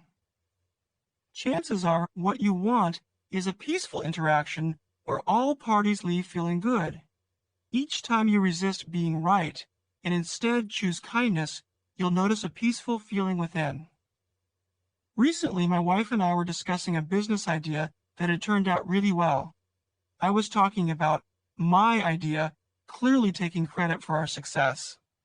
Chris, in her usual loving manner, allowed me to have the glory. Later that day, I remembered that the idea was actually hers, not mine. Whoops! When I called her to apologize, it was obvious to me that she cared more for my joy than she did her own need to take credit. She said that she enjoys seeing me happy and that it doesn't matter whose idea it was. Do you see why she's so easy to love? Don't confuse this strategy with being a wimp or not standing up for what you believe in. I'm not suggesting that it's not okay for you to be right, only that if you insist on being right, there's often a price to pay, your inner peace. In order to be a person filled with equanimity, you must choose kindness over being right most of the time. The best place to start is with the next person you speak to. Tell 3 people today how much you love them. Author Stephen Levine asks the question, if you had an hour to live and could make only one phone call, who would you call, what would you say, and why are you waiting? What a powerful message. Who knows what we are waiting for? Perhaps we want to believe we will live forever, or that someday we will get around to telling the people we love how much we love them. Whatever the reasons, most of us simply wait too long. As fate would have it, I'm writing this strategy on my grandmother's birthday. Later today, my father and I are driving out to visit her gravesite. She died about 2 years ago. Before she passed away, it became obvious how important it was to her to let her family know how much she loved us all. It was a good reminder that there is no good reason to wait. Now is the time to let people know how much you care. Ideally, you can tell someone in person or over the phone. I wonder how many people have been on the receiving end of a phone call where the caller says, "I just called to tell you how much I love you." You may be surprised that almost nothing in the world means so much to a person. How would you like to receive the same message? If you're too shy to make such a phone call, write a heartfelt letter instead. Either way, you may find that as you get used to it, letting people know how much you love them will become a regular part of your life. It probably won't shock you to know that, if it does, you'll probably begin receiving more love as a result. Practice humility. Humility and inner peace go hand in hand. The less compelled you are to try to prove yourself to others, the easier it is to feel peaceful inside. Proving yourself is a dangerous trap. It takes an enormous amount of energy to be continually pointing out your accomplishments, bragging, or trying to convince others of your worth as a human being. Bragging actually dilutes the positive feelings you receive from an accomplishment or something you are proud of. To make matters worse, the more you try to prove yourself, the more others will avoid you, talk behind your back about your insecure need to brag, and perhaps even resent you. Ironically, however, the less you care about seeking approval, the more approval you seem to get. People are drawn to those with a quiet inner confidence, people who don't need to make themselves look good, be right all the time, or steal the glory. Most people love a person who doesn't need to brag, a person who shares from his or her heart and not from his or her ego. The way to develop genuine humility is to practice. It's nice because you will get immediate inner feedback in the way of calm, easy feelings. The next time you have an opportunity to brag, resist the temptation. I discussed this strategy with a client, and he shared the following story. He was with a group of friends a few days after he had been promoted at work. His friends didn't know it yet, but my client was chosen to be promoted instead of another friend of theirs. He was a little competitive with this person and had the very strong temptation to sneak in the fact that he had been chosen and their other friend wasn't. He felt himself about ready to say something when a little voice inside him said, "Stop, don't do it." He went ahead and shared with his friends, but didn't cross the line and turn the sharing into gloating. He never mentioned how their other friend didn't get promoted. He told me that he couldn't remember ever feeling so calm and proud of himself. He was able to enjoy his success without bragging. Later, when his friends did find out what had happened, they let him know that they were extremely impressed with his good judgment and humility. He received more positive feedback and attention from practicing humility, not less. When in doubt about whose turn it is to take out the trash, go ahead and take it out. If we're not careful, it's easy to become resentful about all the responsibilities of daily living. Once, in a very low mood, I figured out that on an average day, I do over 1,000 different things. Of course, when I'm in a better mood, that number is significantly lower. As I think about it, it's astounding to me how easy it is for me to remember all the chores that I do, as well as all the other responsibilities that I take care of. But, at the same time, it's easy for me to forget all the things that my wife does on a daily basis. How convenient. It's really difficult to become a contented person if you're keeping score of all you do. Keeping track only discourages you by cluttering your mind with who's doing what, who's doing more, and so forth. If you want to know the truth about it, this is the epitome of small stuff. It will bring far more joy to your life to know that you have done your part and someone else in your family has one less thing to do than it will to worry and fret over whose turn it is to take out the trash. The strongest argument against this strategy is the concern that you'll be taken advantage of. This mistake is similar to believing it's important that you're right. Most of the time, it's not important that you're right, and neither is it important if you take out the trash a few more times than your spouse or housemate. Making things like garbage less relevant in your life will undoubtedly free up more time and energy for truly important things. Avoid weatherproofing. The idea of weatherproofing as it pertains to peaceful living is a metaphor to explain one of our most neurotic, ungrateful tendencies. It comes from a friend of mine, Dr. George Pransky. Just as we can weatherproof a home for the winter by looking for cracks, leaks, and imperfections, we can also weatherproof our relationships, even our lives, by doing the very same thing. Essentially, weatherproofing means that you are on the careful lookout for what needs to be fixed or repaired. It's finding the cracks and flaws of life, and either trying to fix them or at least point them out to others. Not only does this tendency alienate you from other people, it makes you feel bad too. It encourages you to think about what's wrong with everything and everyone, what you don't like. So, rather than appreciating our relationships and our lives, weatherproofing encourages us to end up thinking that life isn't all that it's cracked up to be. Nothing is ever good enough the way it is. In our relationships, weatherproofing typically plays itself out like this. You meet someone and all is well. You are attracted to his or her appearance, personality, intellect, sense of humor, or some combination of these traits. Initially, you not only approve of your differences with this person, you actually appreciate them. You might even be attracted to the person in part because of how different you are. You have different opinions, preferences, tastes, and priorities. After a while, however, you begin to notice little quirks about your new partner, or friend, teacher, whoever, that you feel could be improved upon. You bring it to their attention. You might say, you sure have a tendency to be late. Or, I've noticed you don't read very much.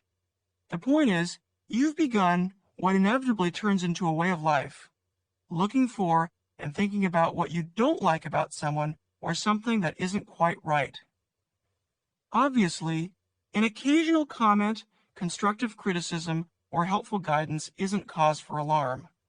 I have to say, however, that in the course of working with hundreds of couples over the years, I've met very few people who didn't feel that they were weatherproofed at times by their partner. Occasional harmless comments have an insidious tendency to become a way of looking at life. When you are weatherproofing another human being, it says nothing about them, but it does define you as someone who needs to be critical. Whether you have a tendency to weatherproof your relationships, certain aspects of your life, or both, what you need to do is write off weatherproofing as a bad idea. As the habit creeps into your thinking, catch yourself and seal your lips. The less often you weatherproof your partner or your friends, the more you'll notice how super your life really is. Spend a moment every day thinking of someone to love. Earlier in this audiobook, I introduced the idea of spending a moment each day thinking of someone to thank.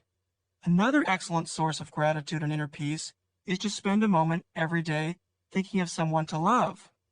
Remember the old saying, an apple a day keeps the doctor away? The love equivalent might read, thinking of someone to love each day keeps your resentment away. I started consciously choosing to think of people to love when I realized how often I could get caught up in thinking about the opposite, people who irritate me. My mind would focus on negative or strange behavior, and within seconds I was filled with negativity. Once I made the conscious decision, however, to spend a moment each morning thinking of someone to love, my attention was redirected toward the positive, not only toward that one person, but in general throughout the day. I don't mean to suggest that I never get irritated anymore, but without question it happens much less frequently than it used to. I credit this exercise with much of my improvement. Every morning when I wake up, I close my eyes and take a few deep breaths. Then I ask myself the question, who shall I send love to today? Instantly, a picture of someone will pop into my mind. A family member, a friend, someone I work with, a neighbor, someone from my past, even a stranger I may have seen on the street. To me, it doesn't really matter who it is, because the idea is to gear my mind toward love. Once the person to whom I'm directing the love is clear, I simply wish them a day filled with love. I might say to myself something like, I hope you have a wonderful day filled with loving kindness. When I'm finished, which is within seconds, I usually feel that my heart is ready to begin my day. In some mystical way that I can't explain, those few seconds stick with me for many hours. If you give this little exercise a try, I think you'll find that your day is a little more peaceful. Become an anthropologist. Anthropology is a science dealing with man and his origins. In this strategy, however, I'll conveniently redefine anthropology as being interested without judgment in the way other people choose to live and behave. This strategy is geared toward developing your compassion as well as a way of becoming more patient. Beyond that, however, being interested in the way other people act is a way of replacing judgments with loving kindness. When you are genuinely curious about the way someone reacts or the way they feel about something, it's unlikely you will also be annoyed. In this way, becoming an anthropologist is a way of becoming less frustrated by the actions of others. When someone acts in a way that seems strange to you, rather than reacting in your usual way, such as, "I can't believe they would do that," instead, say something to yourself like, "I see, that must be the way she sees things in her world. Very interesting." In order for this strategy to help you, you have to be genuine.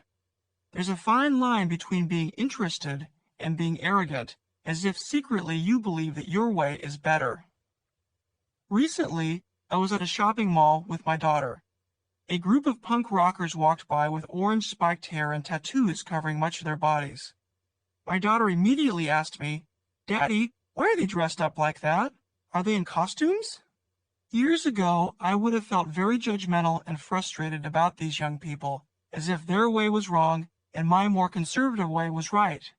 I would have blurted out some judgmental explanation to my daughter and passed along to her my judgmental views.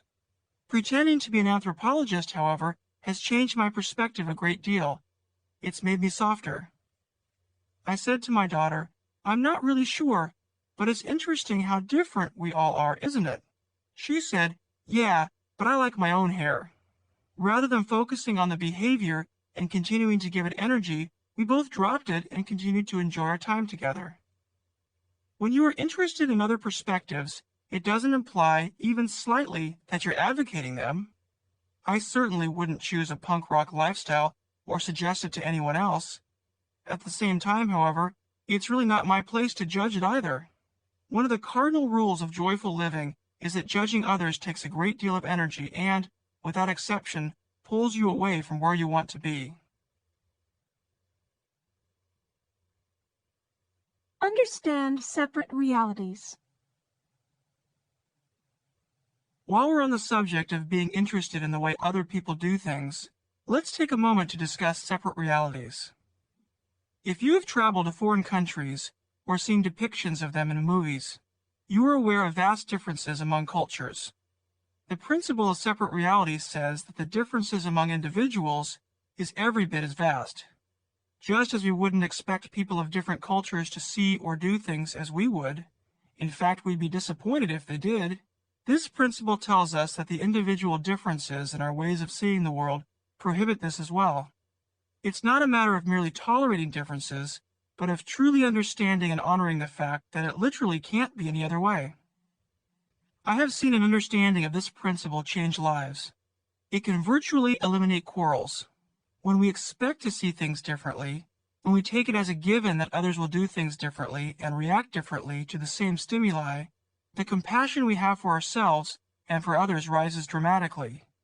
The moment we expect otherwise, the potential for conflict exists. I encourage you to consider deeply and respect the fact that we are all very different. When you do, the love you feel for others, as well as the appreciation you have for your own uniqueness, will increase. Develop your own helping rituals. If you want your life to stand for peace and kindness, it's helpful to do kind, peaceful things. One of my favorite ways to do this is by developing my own helping rituals.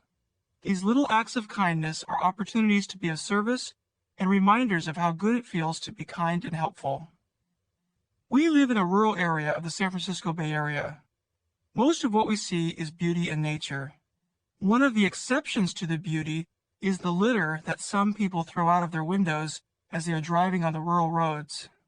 One of the few drawbacks to living out in the boondocks is that public services, such as litter collection, are less available than they are closer to the city. A helping ritual that I practice regularly with my 2 children is picking up litter in our surrounding area. We've become so accustomed to doing this that my daughters will often say to me in animated voices, "There's some litter, Daddy, stop the car." And if we have time, we'll often pull over and pick it up. It may seem strange, but we actually enjoy it.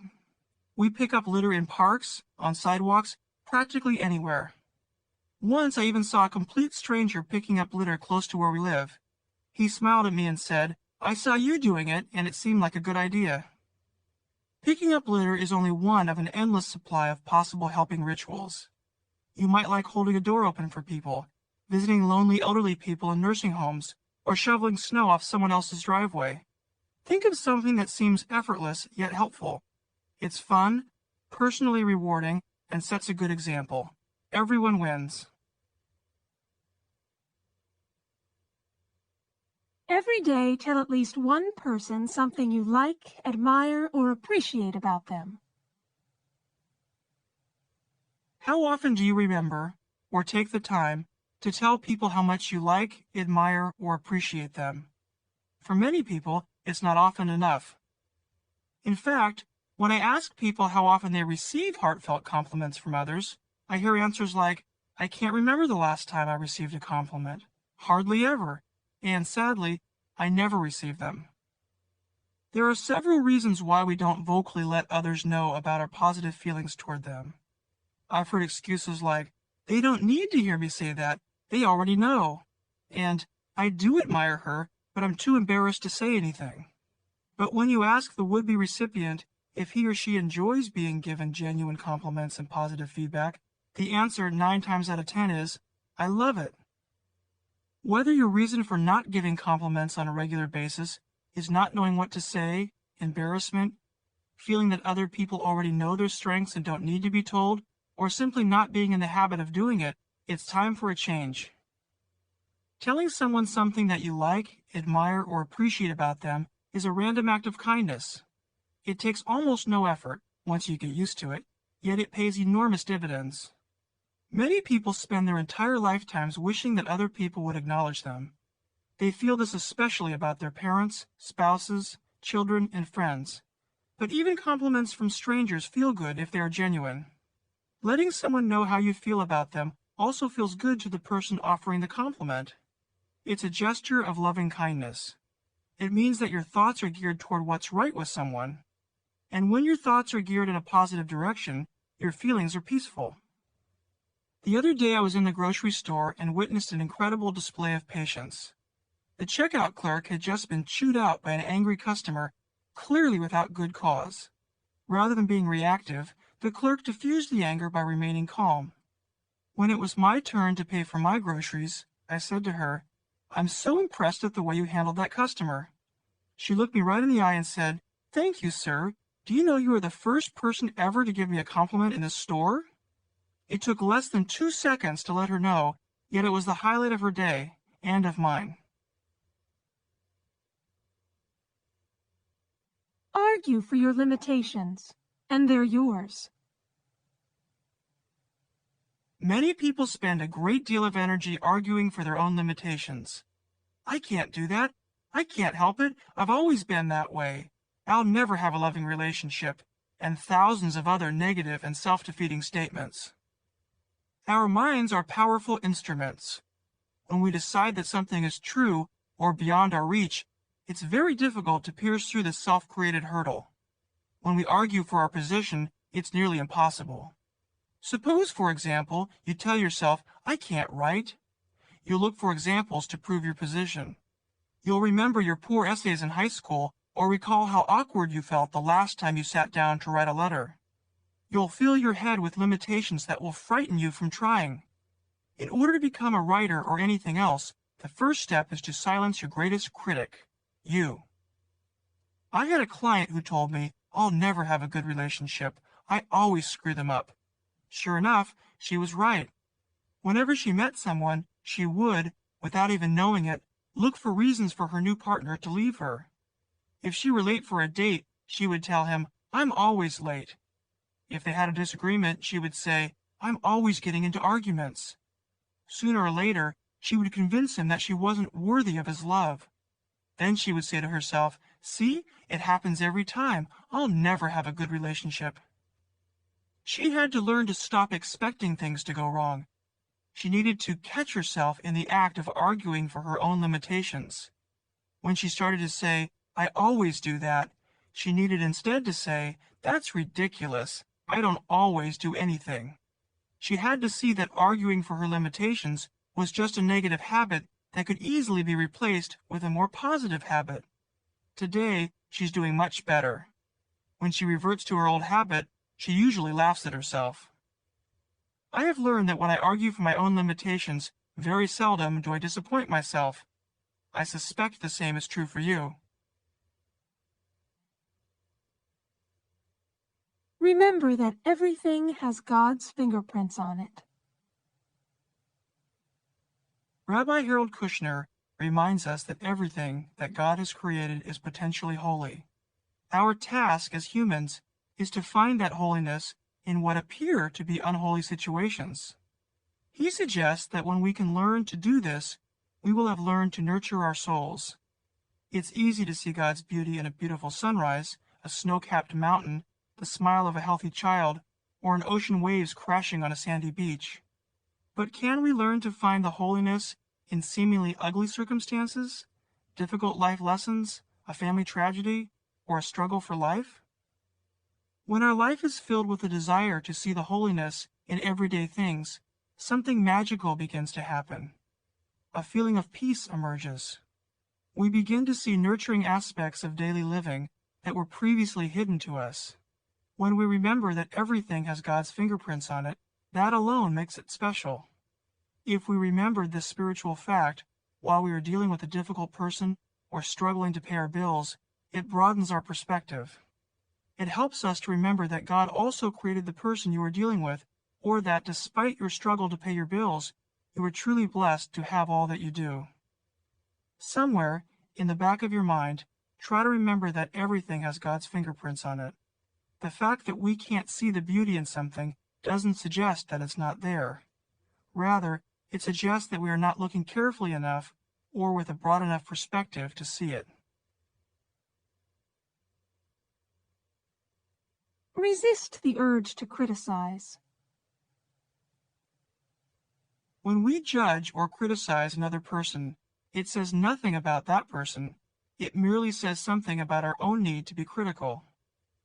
If you attend a gathering and listen to all the criticism that is typically levied against others, and then go home and consider how much good all that criticism actually does to make our world a better place, you'll probably come up with the same answer that I do. 0. It does no good. But that's not all. Being critical not only solves nothing, it contributes to the anger and distrust in our world. After all, none of us likes to be criticized. Our reaction to criticism is usually to become defensive and/or withdrawn. A person who feels attacked is likely to do one of two things. He will either retreat in fear or shame, or he will attack or lash out in anger. How many times have you criticized someone and had them respond by saying, "Thank you so much for pointing out my flaws. I really appreciate it." Criticism, like swearing, is actually nothing more than a bad habit. It's something we get used to doing.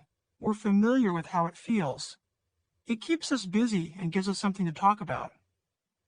If, however, you take a moment to observe how you actually feel immediately after you criticize someone, you'll notice that you will feel a little deflated and ashamed, almost like you're the one who has been attacked. The reason this is true is that when we criticize, it's a statement to the world and to ourselves, "I have a need to be critical." This isn't something we are usually proud to admit. The solution is to catch yourself in the act of being critical. Notice how often you do it and how bad it makes you feel. What I like to do is turn it into a game. I still catch myself being critical, but as my need to criticize arises, I try to remember to say to myself, There I go again. Hopefully, more often than not, I can turn my criticism into tolerance and respect.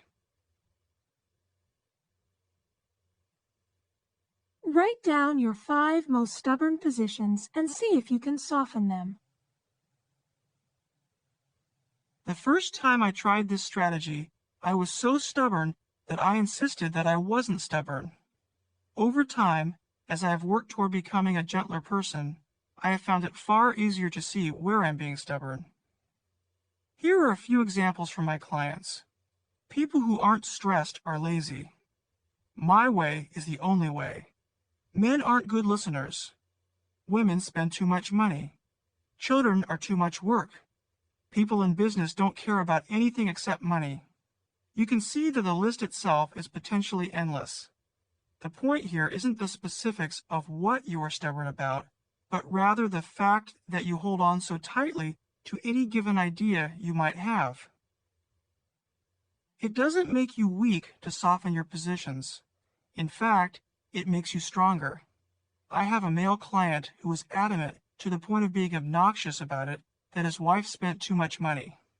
As he relaxed a little and noticed his own rigidity, he discovered something that he's now a little embarrassed about but laughs at. He found out that in reality, he spent more discretionary money on himself than his wife spent on herself. His objectivity had become muddled by his own rigid belief. As he has become wiser and gentler, his marriage has improved immensely.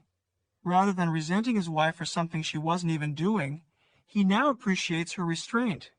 She, in turn, feels his new acceptance and appreciation and loves him more than before. Just for fun, agree with criticism directed toward you. Then watch it go away. So often, we are immobilized by the slightest criticism. We treat it like an emergency and defend ourselves as if we were in a battle. In truth, however, criticism is nothing more than an observation by another person about us, our actions, or the way we think about something that doesn't match the vision we have of ourselves. Big deal. When we react to criticism with a knee-jerk defensive response, it hurts. We feel attacked, and we have a need to defend or to offer a counter-criticism. We fill our minds with angry or hurtful thoughts directed at ourselves or at the person who is being critical. All this reaction takes an enormous amount of mental energy. An incredibly useful exercise is to agree with criticism directed toward you. I'm not talking about turning into a doormat or ruining your self-esteem by believing all negativity that comes in your direction. I'm only suggesting that there are many times when simply agreeing with criticism diffuses the situation, satisfies a person's need to express a point of view, offers you a chance to learn something about yourself by seeing a grain of truth in another position, and, perhaps most important, provides you an opportunity to remain calm. One of the first times I consciously agreed with criticism directed toward me was many years ago when my wife said to me, "Sometimes you talk too much." I remember feeling momentarily hurt before deciding to agree. I responded by saying, "You're right, I do talk too much sometimes." I discovered something that changed my life. In agreeing with her, I was able to see that she had a good point. I often do talk too much. What's more, my non-defensive reaction helped her to relax.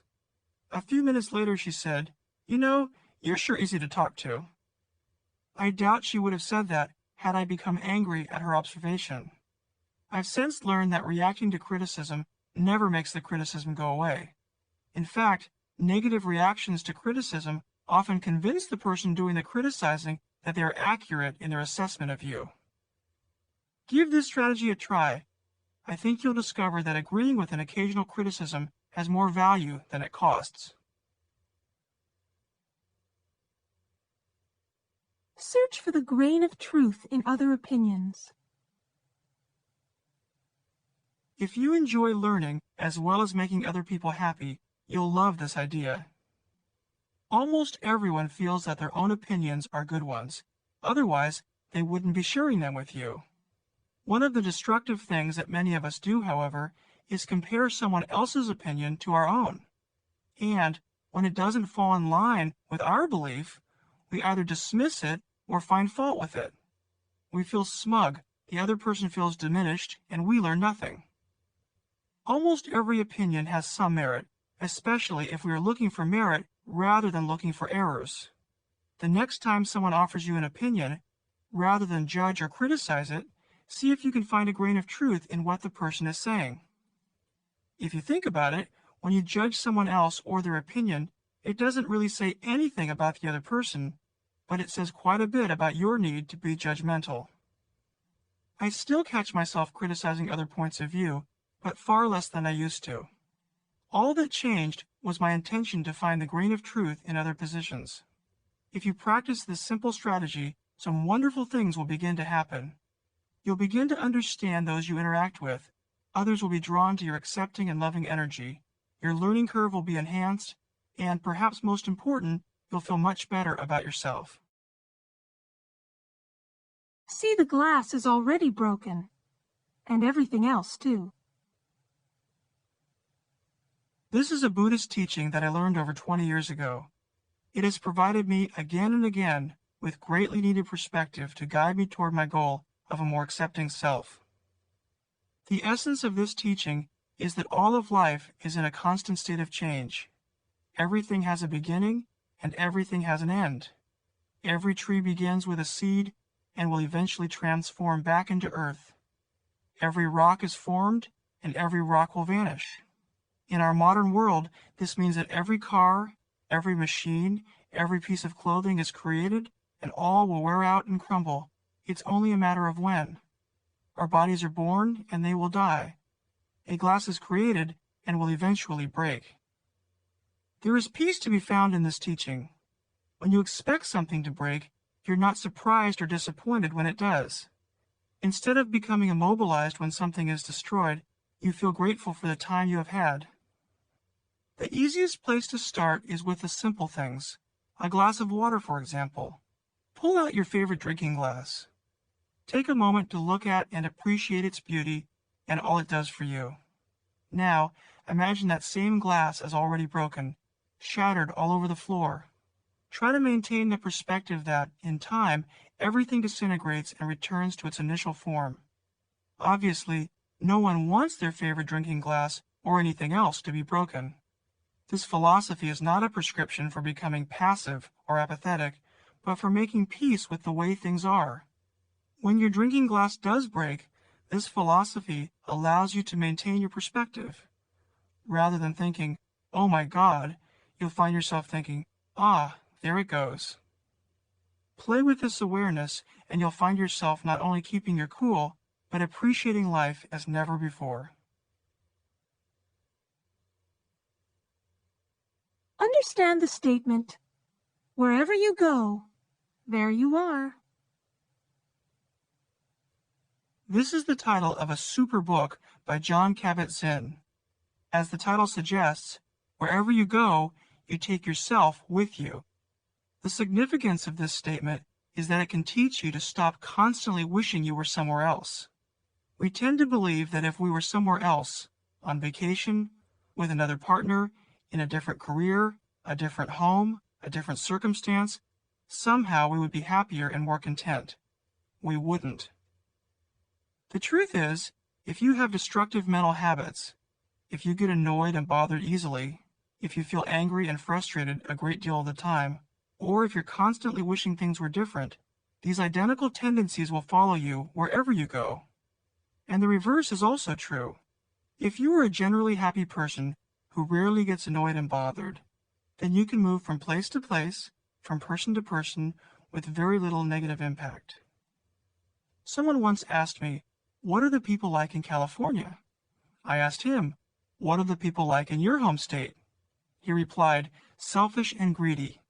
I told him that he would probably find the people in California to be selfish and greedy. Something wonderful begins to happen with this simple realization that life, like an automobile, is driven from the inside out, not the other way around.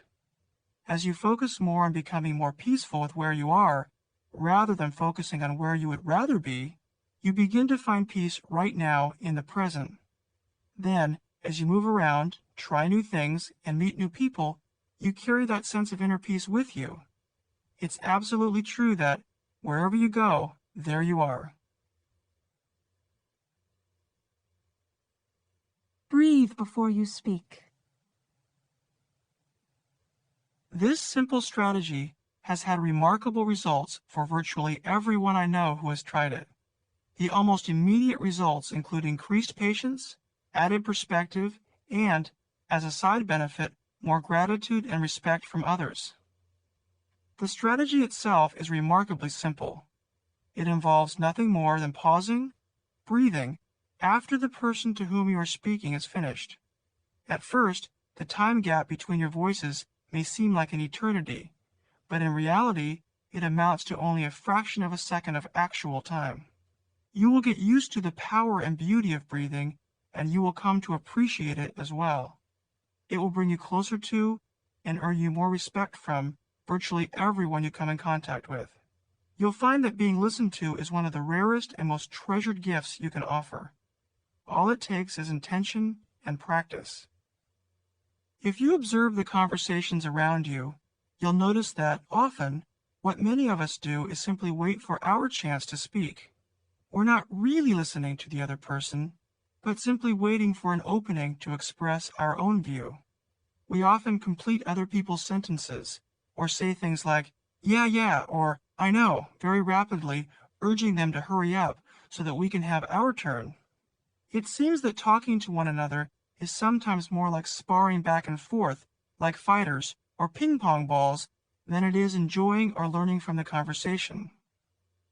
This harried form of communication encourages us to criticize points of view, overreact, misinterpret meaning, impute false motives, and form opinions, all before our fellow communicator is even finished speaking. No wonder we are so often annoyed, bothered, and irritated with one another. Sometimes, with our poor listening skills, it's a miracle that we have any friends at all. I spent most of my life waiting for my turn to speak. If you're at all like me, you'll be pleasantly amazed at the softer reactions and looks of surprise as you let others completely finish their thought before you begin yours. Often, you will be allowing someone to feel listened to for the very first time. You will sense a feeling of relief coming from the person to whom you are speaking, and a much calmer, less rushed feeling between the two of you. No need to worry that you won't get your turn to speak. You will. In fact, it will be more rewarding to speak because the person you are speaking to will pick up on your respect and patience and will begin to do the same. Be grateful when you're feeling good and graceful when you're feeling bad. The happiest person on earth isn't always happy. In fact, the happiest people all have their fair share of low moods, problems, disappointments, and heartache.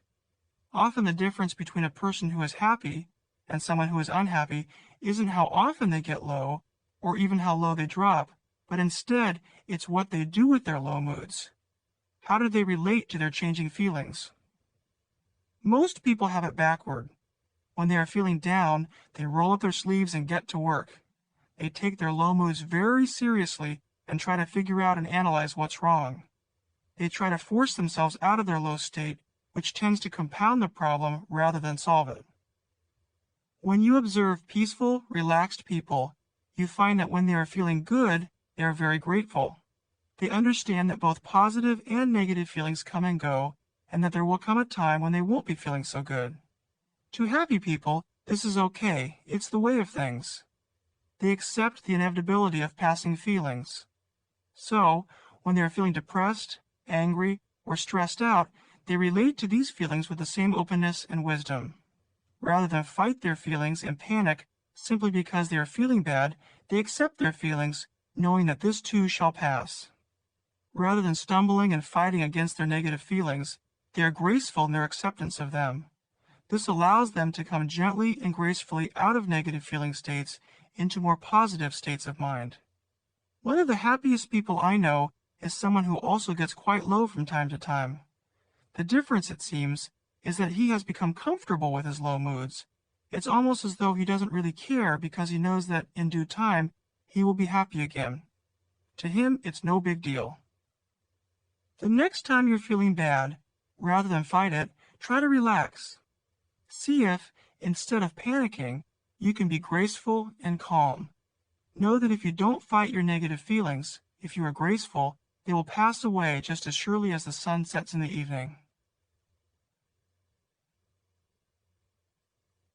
Become a less aggressive driver. Where do you get the most uptight? If you're like most people, driving in traffic is probably high on your list. To look at most major freeways these days, you'd think you're on a racetrack instead of a roadway. There are 3 excellent reasons for becoming a less aggressive driver. First, when you are aggressive, you put yourself and everyone around you in extreme danger. Second, driving aggressively is extremely stressful. Your blood pressure goes up, your grip on the wheel tightens, your eyes are strained, and your thoughts are spinning out of control. Finally, you end up saving no time in getting to where you want to go. Recently, I was driving south from Oakland to San Jose. Traffic was heavy, but moving. I noticed an extremely aggressive and angry driver weaving in and out of lanes, speeding up and slowing down. Clearly, he was in a hurry. For the most part, I remained in the same lane for the entire 40-mile journey. I was listening to a new audio tape I had just purchased and daydreaming along the way. I enjoyed the trip a great deal because driving gives me a chance to be alone. As I was exiting off the freeway, the aggressive driver came up behind me and raced on by. Without realizing it, I had actually arrived in San Jose ahead of him. All of his weaving, rapid acceleration, and putting families at risk had earned him nothing except perhaps some high blood pressure and a great deal of wear and tear on his vehicle. On average, he and I had driven at the same speed. The same principle applies when you see drivers speeding past you so that they can beat you to the next stoplight. It simply doesn't pay to speed. This is especially true if you get a ticket and have to spend 8 hours in traffic school. It'll take you years of dangerous speeding to make up this time alone. When you make the conscious decision to become a less aggressive driver, you begin using your time in the car to relax. Try to see your driving not only as a way of getting you somewhere, but as a chance to breathe and to reflect.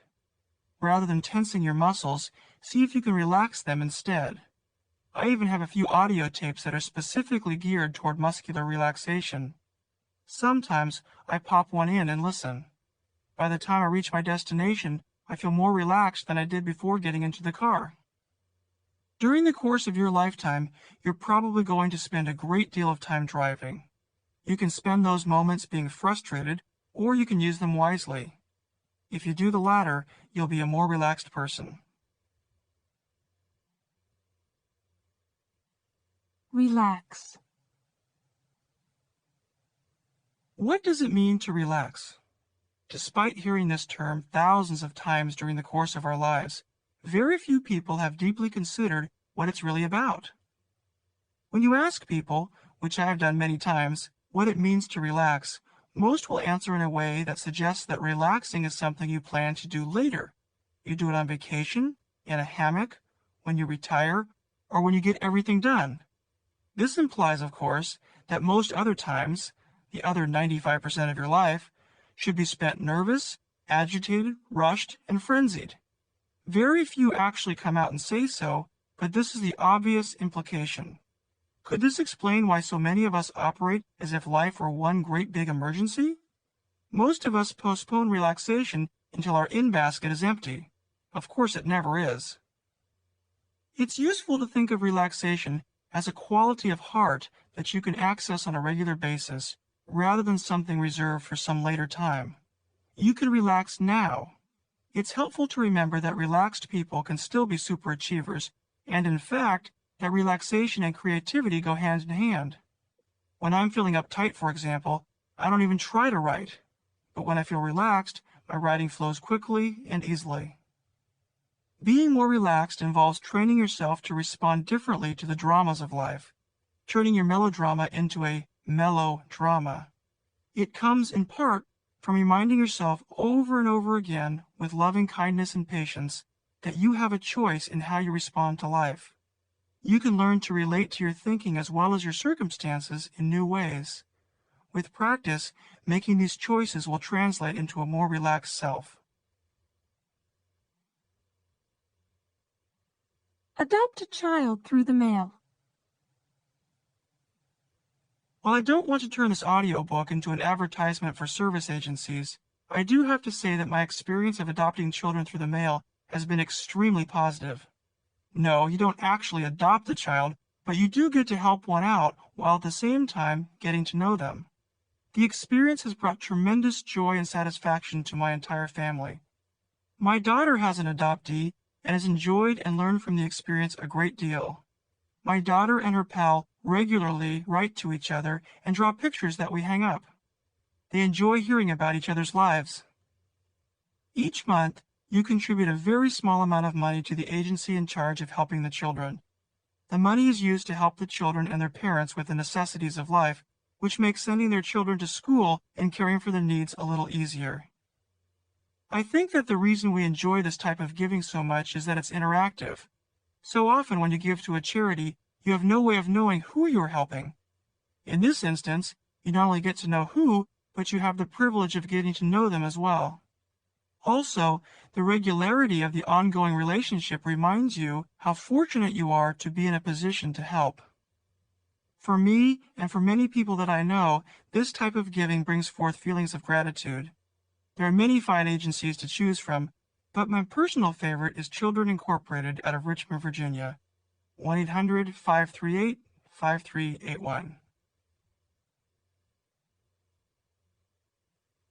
Turn your melodrama into a melodrama.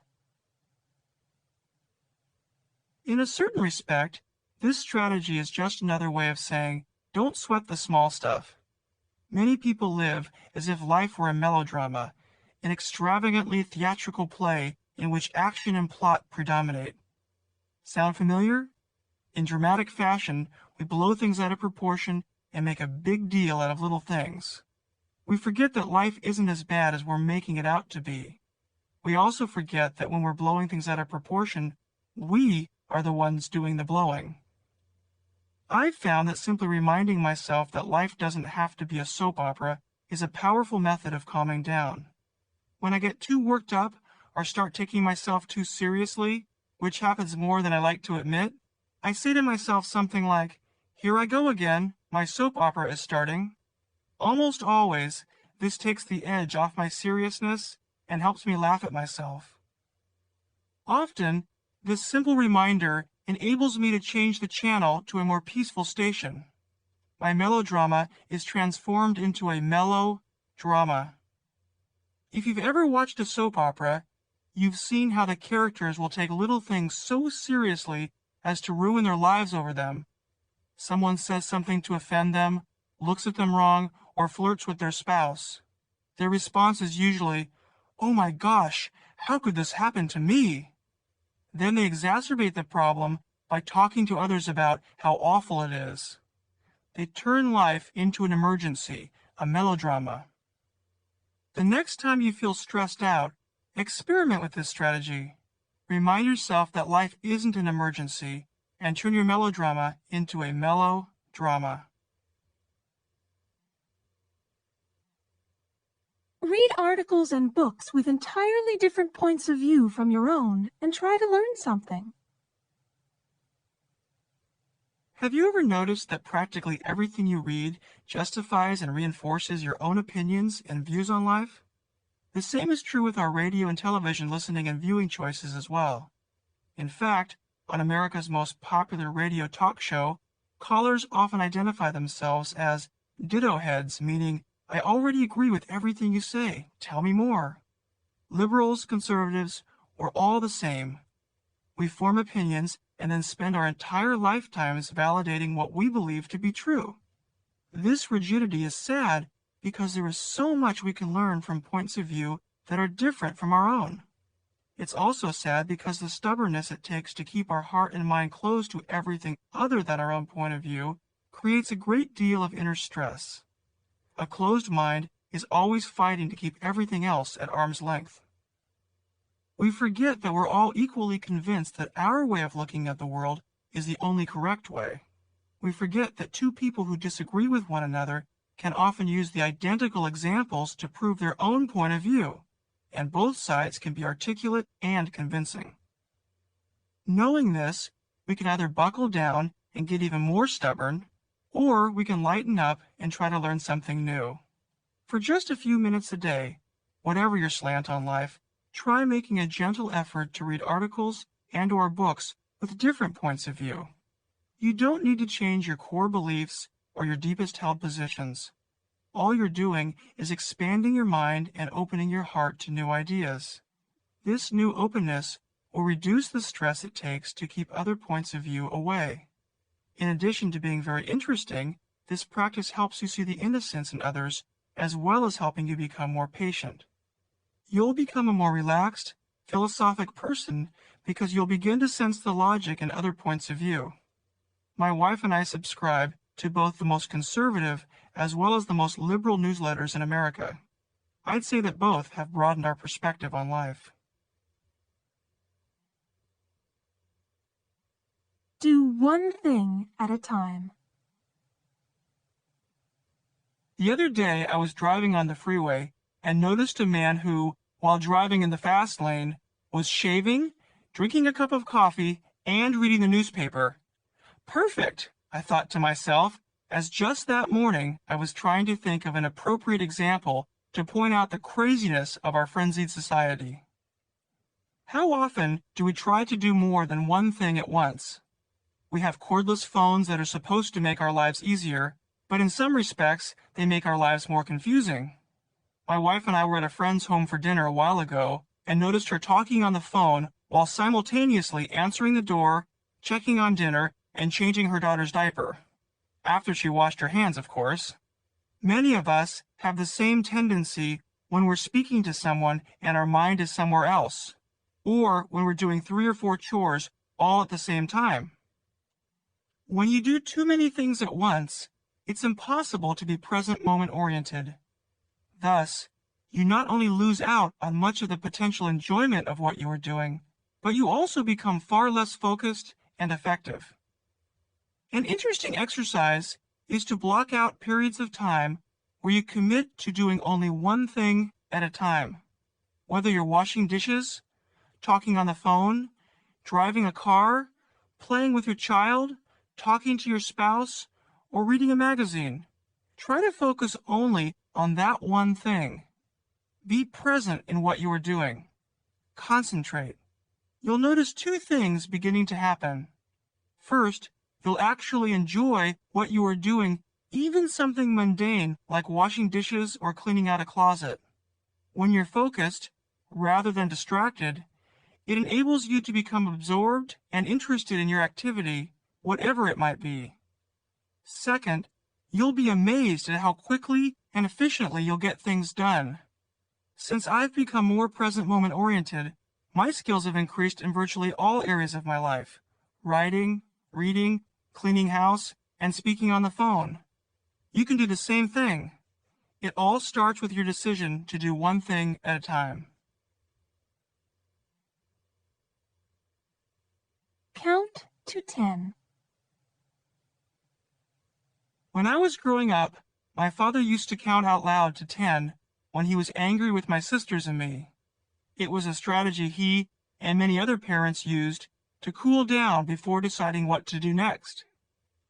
I've improved this strategy by incorporating the use of the breath. All you have to do is this. When you feel yourself getting angry, take a long, deep inhalation, and as you do, say the number 1 to yourself. Then, relax your entire body as you breathe out. Repeat the same process with the number 2 all the way through at least 10. If you're really angry, continue to 25. What you are doing here is clearing your mind with a mini version of a meditation exercise. The combination of counting and breathing is so relaxing that it's almost impossible to remain angry once you are finished. The increased oxygen in your lungs and the time gap between the moment you became angry and the time you finished the exercise enables you to increase your perspective. It helps make big stuff look like little stuff. The exercise is equally effective in working with stress or frustration. Whenever you feel a little off, give it a try. The truth is, this exercise is a wonderful way to spend a minute or two whether or not you're angry. I've incorporated this strategy into my daily life simply because it's relaxing and I enjoy it. Often, it helps me to keep from getting angry in the first place. Practice being in the eye of the storm. The eye of the storm is that one specific spot in the center of a twister, hurricane, or tornado that is calm, almost isolated from the frenzy of activity. Everything around the center is violent and turbulent, but the center remains peaceful. How nice it would be if we too could be calm and serene in the midst of chaos, in the eye of the storm. Surprisingly enough, it's much easier than you might imagine to be in the eye of a human storm. What it takes is intention and practice. Suppose, for example, that you're going to a family gathering that is going to be chaotic. You can tell yourself that you're going to use the experience as an opportunity to remain calm. You can commit to being the one person in the room who is going to be an example of peace. You can practice breathing. You can practice listening. You can let others be right and enjoy the glory. The point is, you can do it if you set your mind to it. By starting out with harmless scenarios like family gatherings, cocktail parties, and birthday parties for children, you can build a track record and enjoy some success. You'll notice that by being in the eye of the storm, you will be more present moment oriented. You'll enjoy yourself more than ever before. Once you have mastered harmless circumstances like these, you can practice on more difficult areas of life, dealing with conflict, hardship, or grief. If you start slowly, have some success, and keep practicing, pretty soon you'll know how to live in the eye of the storm. Be flexible with changes in your plans. Once I get something in my mind, a plan, it can be tricky to let go of it and go with the flow. I was taught, and to some degree it's certainly true, that success or successfully completing a project requires perseverance. At the same time, however, inflexibility creates an enormous amount of inner stress and is often irritating and insensitive to other people. I like to do the majority of my writing in the wee hours of the morning. I might have the goal, in this project for example, to complete 1 or 2 strategies before anyone else in the house wakes up. But what happens if my child wakes up early and walks upstairs to see me? My plans have certainly been altered, but how do I react? Or I might have the goal to go out for a run before going to the office. What happens if I get an emergency call from the office and have to skip my run? There are countless potential examples for all of us, times when our plans suddenly change, something we thought was going to take place doesn't, someone doesn't do what they said they would do, you make less money than you thought you would, someone changes your plans without your consent, you have less time than previously planned, something unexpected comes up, and on it goes. The question to ask yourself is, what's really important? We often use the excuse that it's natural to be frustrated when our plans change. That depends, however, on what your priorities are. Is it more important to stick to some rigid writing schedule or to be available to my child? Is missing a 30-minute run worth getting upset over? The more general question is, what's more important, getting what I want and keeping my plans, or learning to go with the flow? Clearly, to become a more peaceful person, you must prioritize being flexible over rigidity most of the time. Obviously, there will be exceptions. I've also found it helpful to expect that a certain percentage of plans will change. If I make allowances in my mind for this inevitability, then when it happens, I can say, here is one of those inevitabilities. You'll find that if you create the goal to become more flexible, some wonderful things will begin to happen. You'll feel more relaxed, yet you won't sacrifice any productivity. You may even become more productive because you won't need to expend so much energy being upset and worried. I've learned to trust that I will keep my deadlines, achieve most of my goals, and honor my responsibilities, despite the fact that I may have to alter my plans slightly, or even completely. Finally, the people around you will be more relaxed too. They won't feel like they have to walk around on eggshells if, by some chance, your plans have to change. Think of what you have instead of what you want. In over a dozen years as a stress consultant, one of the most pervasive and destructive mental tendencies I've seen is that of focusing on what we want instead of what we have. It doesn't seem to make any difference how much we have. We just keep expanding our list of desires, which guarantees we will remain dissatisfied.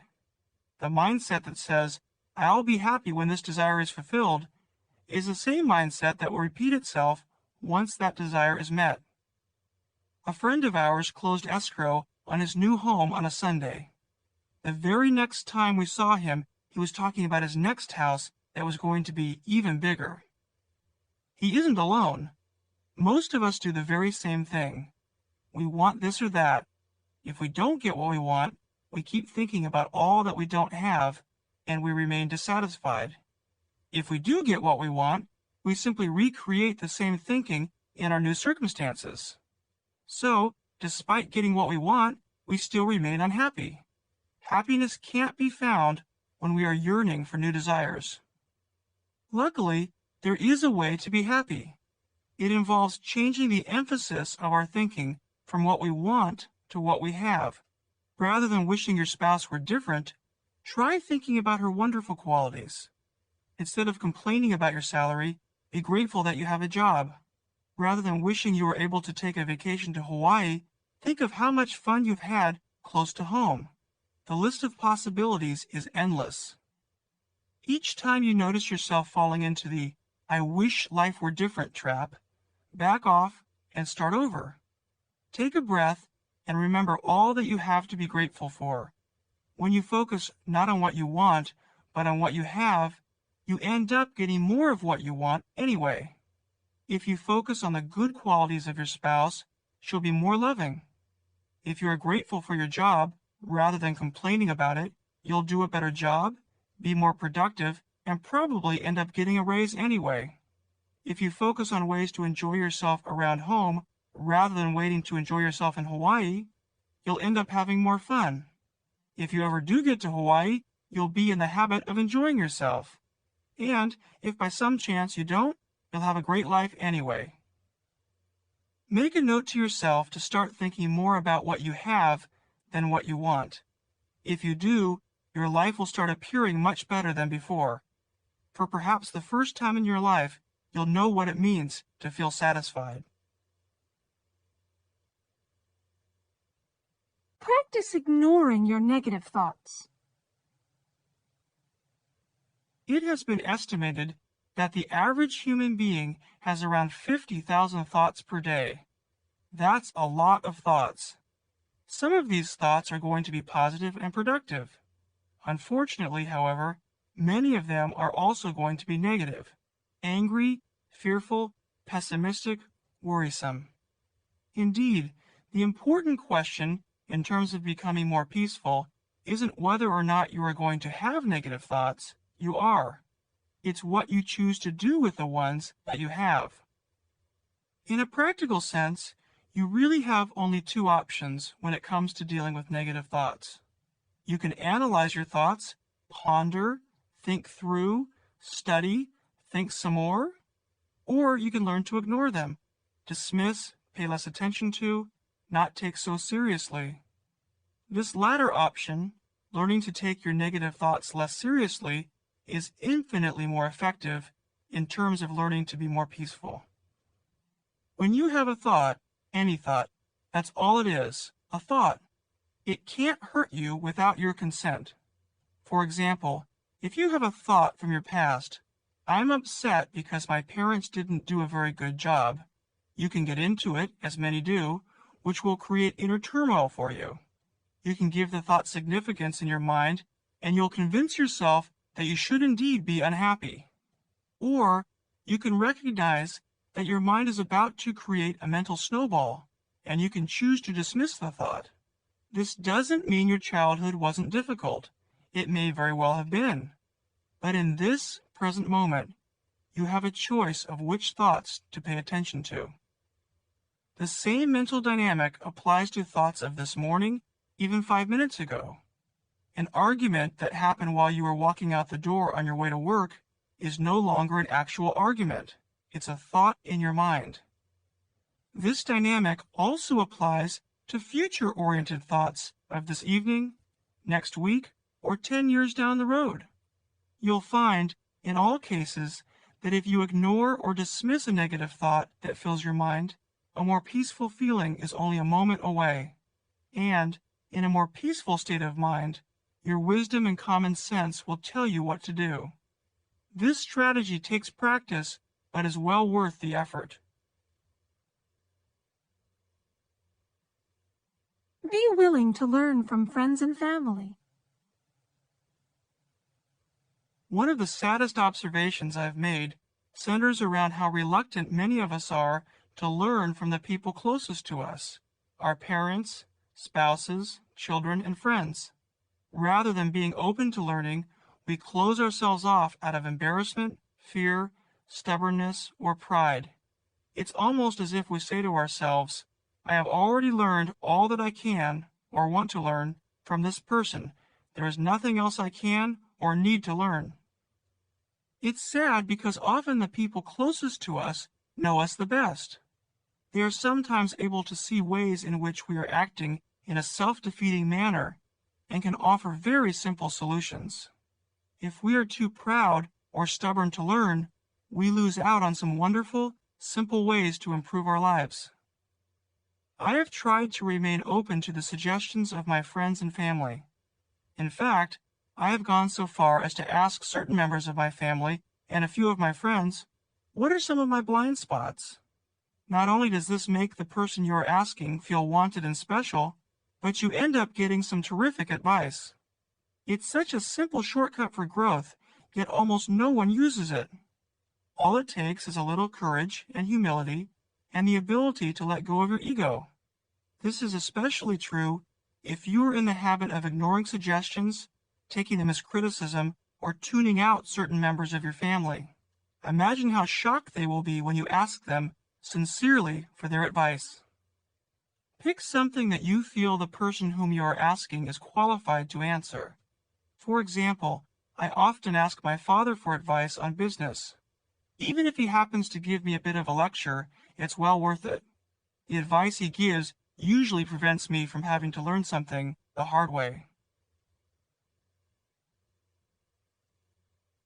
Be happy where you are.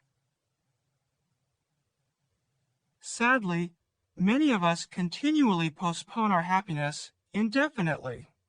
It's not that we consciously set out to do so, but that we keep convincing ourselves, someday I'll be happy. We tell ourselves we'll be happy when our bills are paid, when we get out of school, get our first job, a promotion. We convince ourselves that life will be better after we get married, have a baby, then another. Then we are frustrated that the kids aren't old enough. We'll be more content when they are. After that, we're frustrated that we have teenagers to deal with. We will certainly be happy when they are out of that stage. We tell ourselves that our life will be complete when our spouse gets his or her act together, when we get a nicer car, are able to go on a nice vacation, when we retire, and on and on and on. Meanwhile, life keeps moving forward. The truth is, there's no better time to be happy than right now. If not now, when? Your life will always be filled with challenges. It's best to admit this to yourself and decide to be happy anyway. One of my favorite quotes comes from Alfred de Souza. He said, "For a long time, it had seemed to me that life was about to begin, real life. But there was always some obstacle in the way, something to be got through first, some unfinished business, time still to be served, a debt to be paid. Then life would begin. At last it dawned on me that these obstacles were my life. This perspective has helped me to see that there is no way to happiness. Happiness is the way. Remember that you become what you practice most. Repeated practice is one of the most basic principles of most spiritual and meditative paths. In other words, whatever you practice most is what you will become. If you are in the habit of being uptight whenever life isn't quite right, repeatedly reacting to criticism by defending yourself, insisting on being right, allowing your thinking to snowball in response to adversity, or acting like life is an emergency, then, unfortunately, your life will be a reflection of this type of practice. You will be frustrated because, in a sense, you have practiced being frustrated. Likewise, however, you can choose to bring forth in yourself qualities of compassion, patience, kindness, humility, and peace, again, through what you practice. I guess it's safe to say that practice makes perfect. It makes sense, then, to be careful what you practice.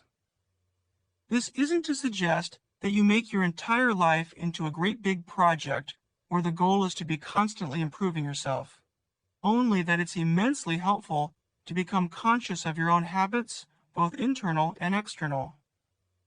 Where is your attention? How do you spend your time? Are you cultivating habits that are helpful to your stated goals? Is what you say you want your life to stand for consistent with what your life really stands for? Simply asking yourself these and other important questions and answering them honestly helps to determine which strategies will be most useful to you. Have you always said to yourself, "I'd like to spend more time by myself," or "I've always wanted to learn to meditate," yet somehow you've never found the time? Sadly, many people spend far more time washing their car or watching reruns of television shows they don't even enjoy than they do making time for aspects of life that nurture their hearts. If you remember that what you practice, you will become, you may begin choosing different types of practice. Quiet the mind. Pascal said, "All of humanity's problems stem from man's inability to sit quietly in a room alone."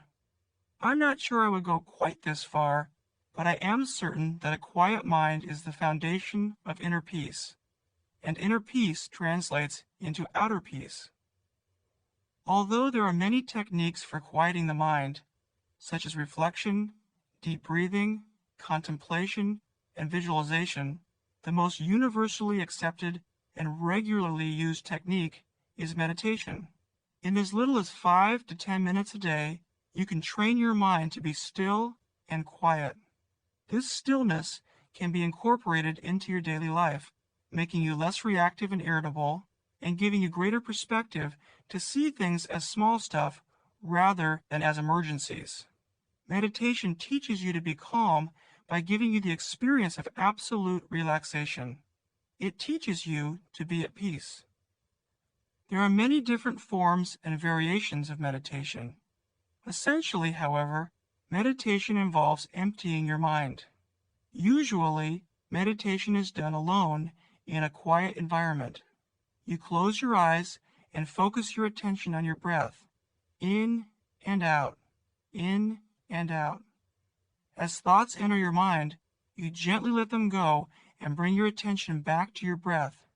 Do this over and over again. Over time, you'll train yourself to keep your attention on your breath as you gently dismiss any stray thoughts. You'll quickly discover that meditation isn't easy. You will notice that your mind will fill with thoughts the moment you attempt to keep it still. It's rare for a beginner to be able to focus attention for more than a few seconds. The trick to becoming an effective meditator is to be gentle on yourself and to be consistent. Don't be discouraged. A few minutes each day will reap tremendous benefits over time. You can probably find a meditation class in your community, or, if you prefer, you can learn from a book, or better yet, an audio tape. It's hard to read with your eyes closed. My favorite resource is Larry LeShan's How to Meditate, available in both book and audio format. I don't know many people I would consider to be at peace with themselves who haven't spent at least a little time experimenting with meditation. Take up yoga. Like meditation, yoga is an extremely popular and effective method for becoming a more relaxed, easygoing person. For centuries, yoga has been used to clear and free the mind, giving people feelings of ease and equanimity. It's easy to do and takes only a few minutes a day. What's more, people of virtually any age and fitness level can participate. I once took a class at the health club that included both a 10-year-old boy and an 87-year-old man. Yoga is non-competitive in nature. You work and progress at your own speed and comfort level. Although yoga is physical in nature, its benefits are both physical and emotional. On the physical side, yoga strengthens the muscles and the spine, creating flexibility and ease of motion. On the emotional side, yoga is a tremendous stress reducer. It balances the body-mind-spirit connection, giving you a feeling of ease and peace. Yoga is practiced by engaging in a series of stretches, both gentle and challenging. The stretches are designed to open the body and lengthen the spine. The stretches focus on very specific, usually tight and constricted places: the neck, back, hips, legs, and spine. While you are stretching, you are also concentrating, focusing your attention on what you are doing. The effects of yoga are truly amazing. After only a few minutes, you feel more alive and open, peaceful, and relaxed. Your mind is clear. The rest of your day is easier and more focused. I used to believe that I was too busy to practice yoga. I felt I didn't have time. I'm now certain that the opposite is true. I don't have time not to practice yoga. It's too important not to do. It keeps me feeling young and energized. It's also a wonderful and peaceful way to spend time with family and/or friends. Rather than watching television together, my two daughters and I often flip on a yoga video and spend a few minutes stretching together. Like meditation, it's easy to find a local class at a community center, the YMCA, or health club. If you prefer to learn from a book, my favorite is Richard Hittleman's Yoga 28-Day Exercise Plan. There are also many fine videos you can learn from, as well as a magazine dedicated solely to yoga called Yoga Journal. Make service an integral part of your life. To become a kinder, more loving individual requires action. Yet, ironically, there is nothing specific you have to do, no prescription to follow. Rather, most genuine acts of kindness and generosity seem natural. They stem from a type of thinking where service and giving have been integrated into the person's thought process. Several teachers and philosophers that I have learned from have suggested that I begin my day by asking myself the question, how can I be of service? I have found this to be useful in reminding me of the multitude of ways that I can be helpful to others. When I take the time to ask this question, I find answers popping up all day long. If one of your goals is to be of help to others, you will find the most appropriate ways. Your chances to be of service are endless. Sometimes, the best way that I can be of service is to offer my home to a friend, or even a stranger in need. Other times, it's to give my seat to an elderly person on the train, help a youngster across the monkey bars, speak to a group, write a book, help out in my daughter's school, write a check to charity, or pick up litter on the road. The key, I believe, is to remember that being of service isn't a one-time effort. It's not doing something nice for someone and then wondering why others aren't being nice too, or doing things for us. Instead, a life of service is a lifelong process, a way of thinking about life. Does the trash need to be taken out? If so, go ahead and take it out, even if it's not your turn? Is someone you know being difficult? Maybe they need a hug or someone to listen to them. Are you aware of a charity that is in trouble? Could you possibly give a little extra this month? I have learned that the best way to be of service is often very simple. It's those little, quiet, often unnoticed acts of kindness that I can choose on a daily basis. Being supportive of a new endeavor by my spouse, or simply taking the time and energy to listen. I know that I have a long way to go toward my goal of becoming a more selfless person. However, I also know that as I have attempted to integrate service into my life, I have felt better and better about the way I choose to live. There is an ancient saying, "Giving is its own reward." It's really true. When you give, you also receive. In fact, what you receive is directly proportional to what you give. As you give more freely of yourself in your own unique ways, you will experience more feelings of peace than you ever thought possible. Everyone wins, especially you. Do a favor and don't ask for or expect one in return. This is a strategy that can help you practice integrating service into your life.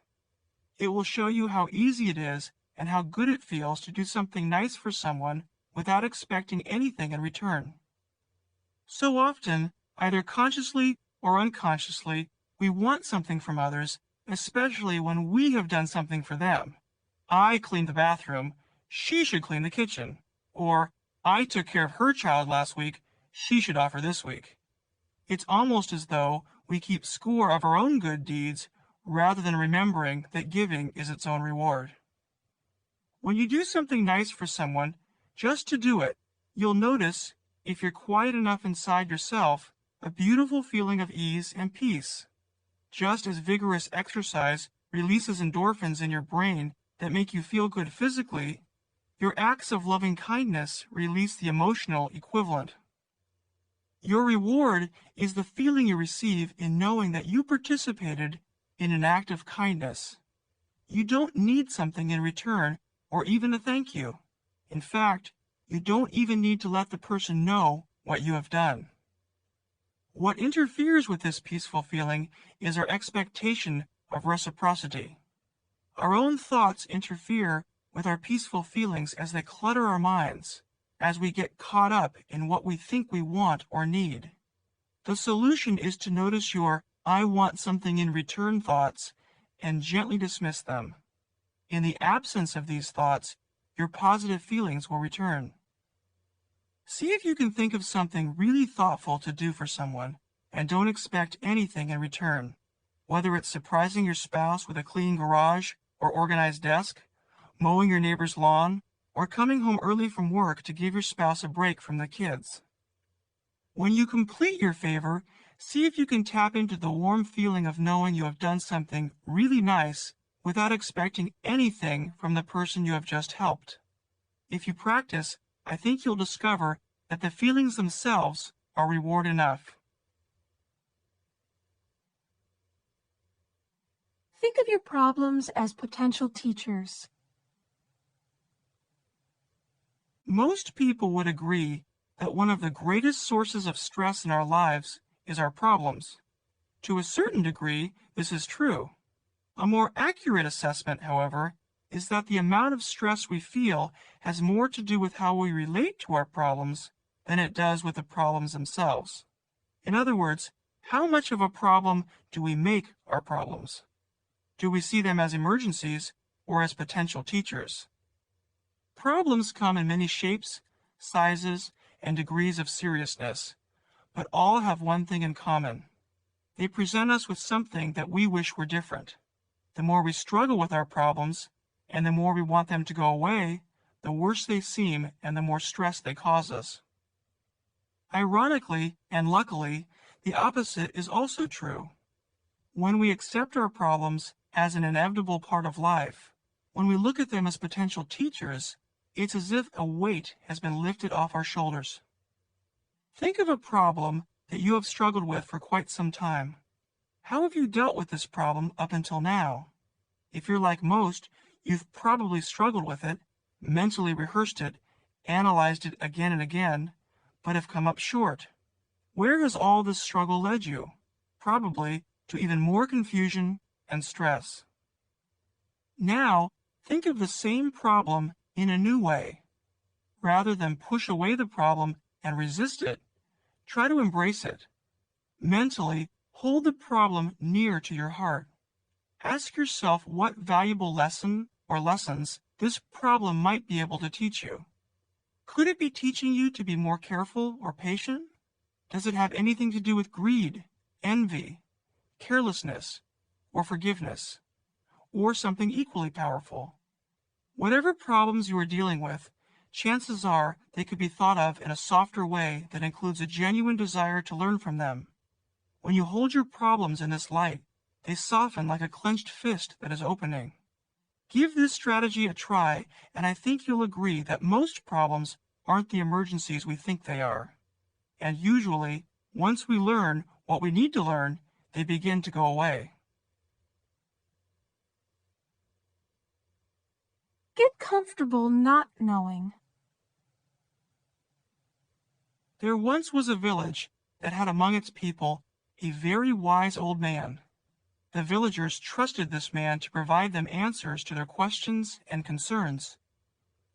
One day, a farmer from the village went to the wise man and said in a frantic tone, "Wise man, help me! A horrible thing has happened. My ox has died, and I have no animal to help me plow my field. Isn't this the worst thing that could have possibly happened?" The wise old man replied, "Maybe so, maybe not." The man hurried back to the village and reported to his neighbors that the wise man had gone mad. Surely this was the worst thing that could have happened. Why couldn't he see this? The very next day, however, a strong young horse was seen near the man's farm. Because the man had no ox to rely on, he had the idea to catch the horse to replace his ox, and he did. How joyful the farmer was! Plowing the field had never been easier. He went back to the wise man to apologize. "You were right, wise man. Losing my ox wasn't the worst thing that could have happened. It was a blessing in disguise. I never would have captured my new horse had that not happened. You must agree that this is the best thing that could have happened."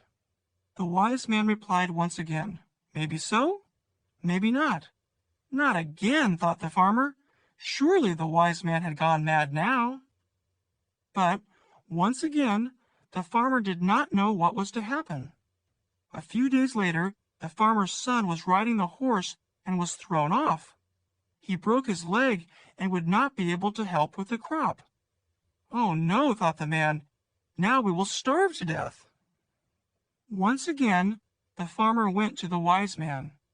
This time he said, "How did you know that capturing my horse was not a good thing? You were right again. My son is injured and won't be able to help with the crop.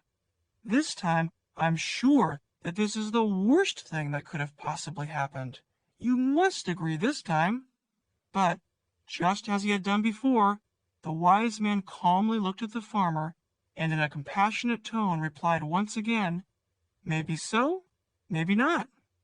Enraged that the wise man could be so ignorant, the farmer stormed back to the village. The next day, troops arrived to take every able-bodied man to the war that had just broken out. The farmer's son was the only young man in the village who didn't have to go. He would live, while the others would surely die. The moral of this story provides a powerful lesson. The truth is, we don't know what's going to happen. We just think we do. Often, we make a big deal out of something. We blow up scenarios in our minds about all the terrible things that are going to happen. Most of the time, we're wrong. If we keep our cool and stay open to possibilities, we can be reasonably certain that, eventually, all will be well. Remember, maybe so, maybe not. Acknowledge the totality of your being. Zorba the Greek was said to have described himself as the whole catastrophe. The truth is, we're all the whole catastrophe, only we wish that we weren't.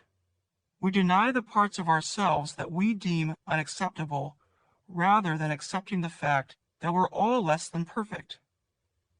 One of the reasons it's important to accept all aspects of yourself is that it allows you to be easier on yourself, more compassionate. When you act or feel insecure, rather than pretending to be together, you can open to the truth and say to yourself, I'm feeling frightened, and that's okay. If you're feeling a little jealous, greedy, or angry, rather than deny or bury your feelings, you can open to them, which helps you move through them quickly and grow beyond them. When you no longer think of your negative feelings as a big deal or as something to fear, you will no longer be as frightened by them. When you open to the totality of your being, you no longer have to pretend that your life is perfect or even hope that it will be. Instead, you can accept yourself as you are right now.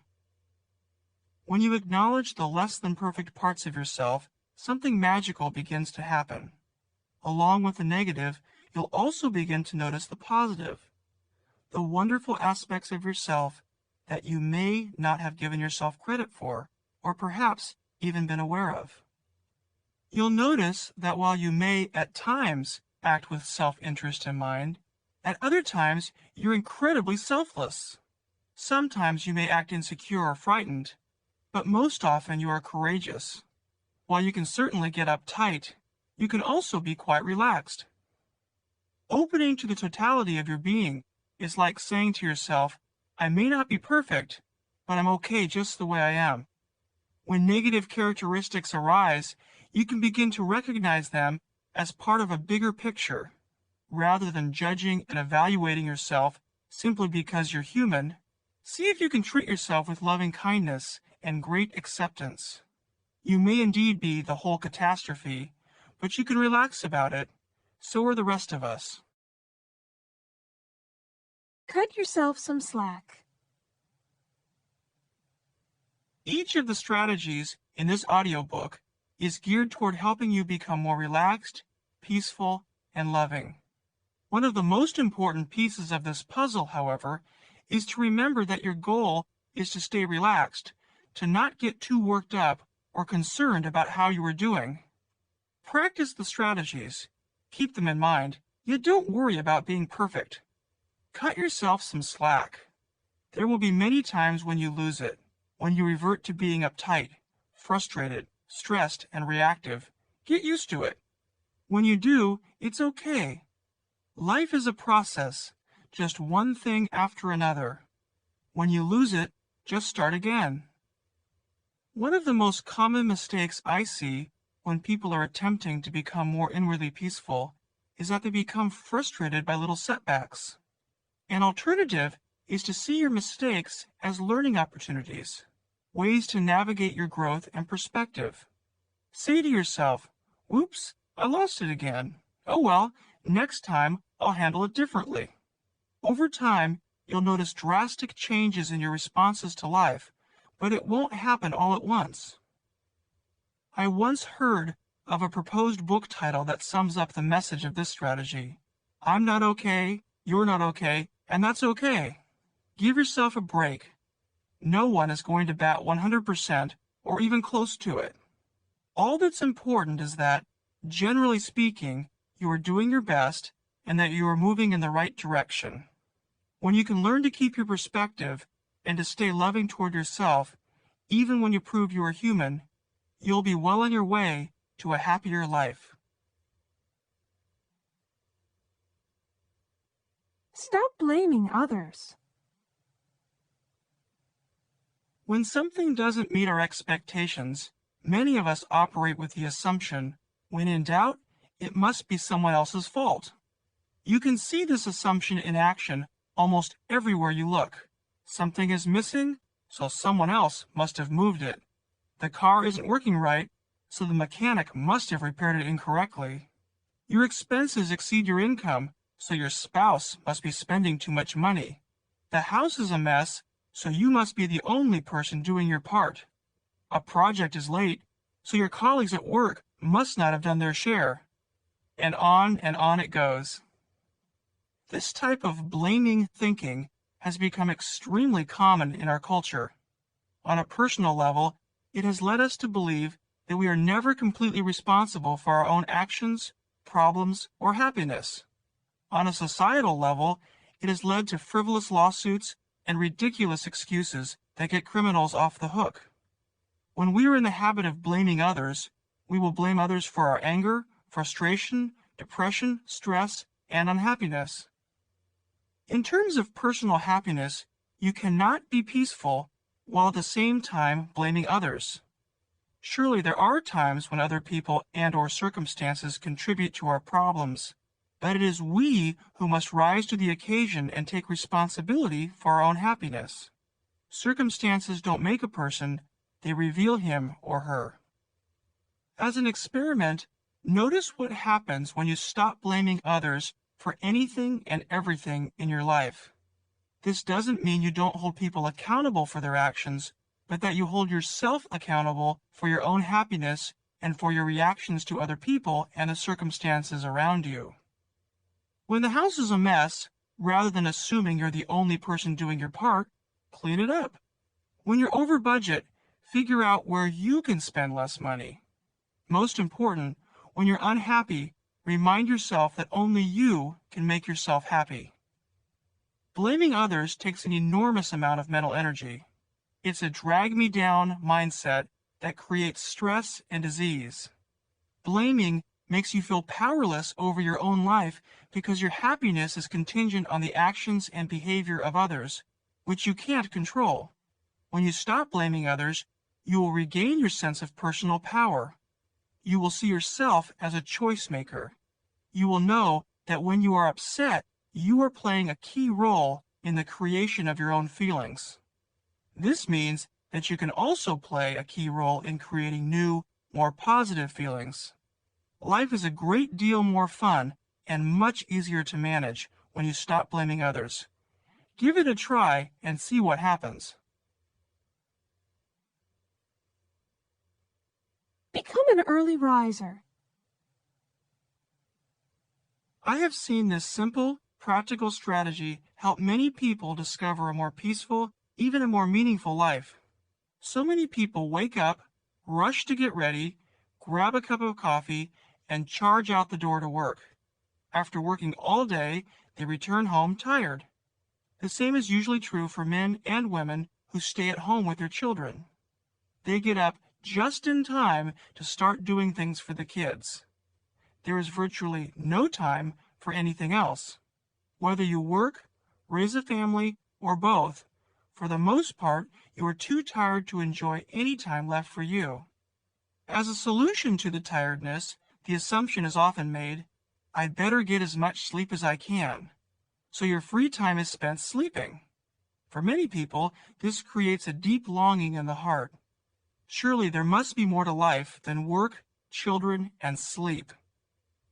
Another way of looking at your fatigue is to consider that a lack of fulfillment and a sense of being overwhelmed both contribute to your tiredness. And, contrary to popular logic, a little less sleep and a little more time for you might be just what you need to combat your sense of fatigue. An hour or two that is reserved just for you before your day begins is an incredible way to improve your life. I usually get up between 3 and 4 in the morning. After a quiet cup of coffee, I usually spend some time doing yoga and a few minutes of meditation. After that, I will usually go upstairs and write for a while, but I also have time to read a chapter or two in whatever book I'm enjoying. Sometimes I'll just sit for a few minutes and do nothing. Virtually every day, I stop whatever I'm doing to enjoy the sunrise as it comes up over the mountain. The phone never rings, no one is asking me to do anything for them, and there is nothing I absolutely have to do. It's by far the most quiet time of the day. By the time my wife and children wake up, I feel as though I've had a full day of enjoyment. No matter how busy I am that day, or whatever demands there are on my time, I know I've had my time. I never feel ripped off, as so many people unfortunately do, as if my life isn't my own. I believe this makes me more available for my wife and children, as well as my clients at work and other people who depend on me.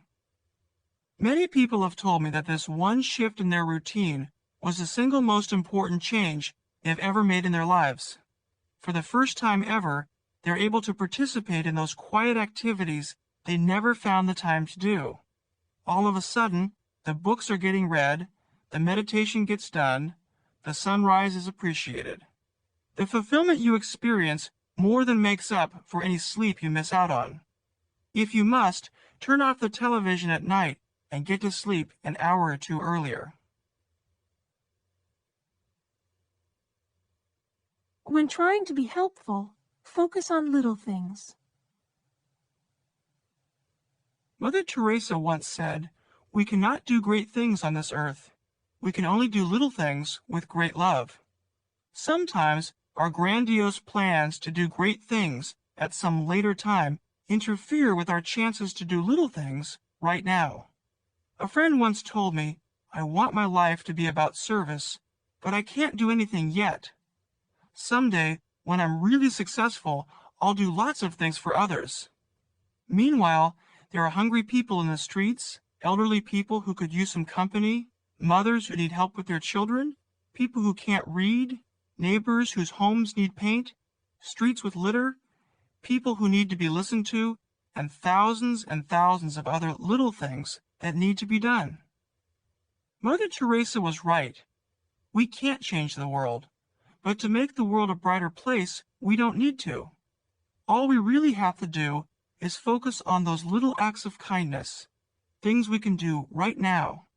My favorite ways to be of service are to develop my own helping rituals and to practice random acts of kindness, almost always little things that give me enormous satisfaction and peace of mind.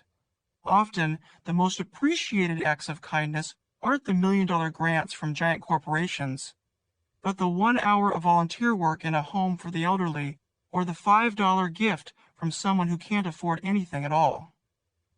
If we focus on how little difference our acts of kindness really make in the scheme of things, surely we will end up frustrated and will probably use our hopelessness as an excuse to do nothing. If, however, we take great care in doing something, anything, we will feel the joy of giving and will help make our world just a little bit brighter. Remember, 100 years from now, all new people. My good friend Patty recently shared this bit of wisdom with me that she learned from one of her favorite authors. It has added a great deal of perspective to my life.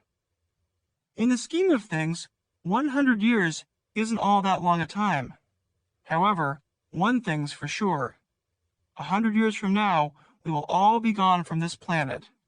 And when kept in mind, this idea can fill us with needed perspective during times of perceived crisis or stress. If you have a flat tire or lock yourself out of your house, what's it going to mean 100 years from now? How about if someone acted unkindly toward you, or if you had to stay up most of the night working? What if your house didn't get cleaned or your computer breaks down? Suppose you can't afford to go on a much-needed vacation, buy a new car, or move to a larger apartment. All of these things, and most others, are brought into a deeper perspective when looked at with a 100-year view. Just this morning, I found myself at a mental fork in the road, about to get uptight about a mini crisis at work.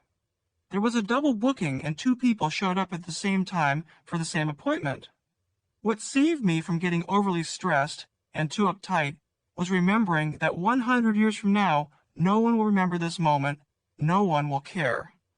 I calmly took responsibility for the error, and one of the people was happy to reschedule. As usual, this was small stuff that could easily have been turned into big stuff.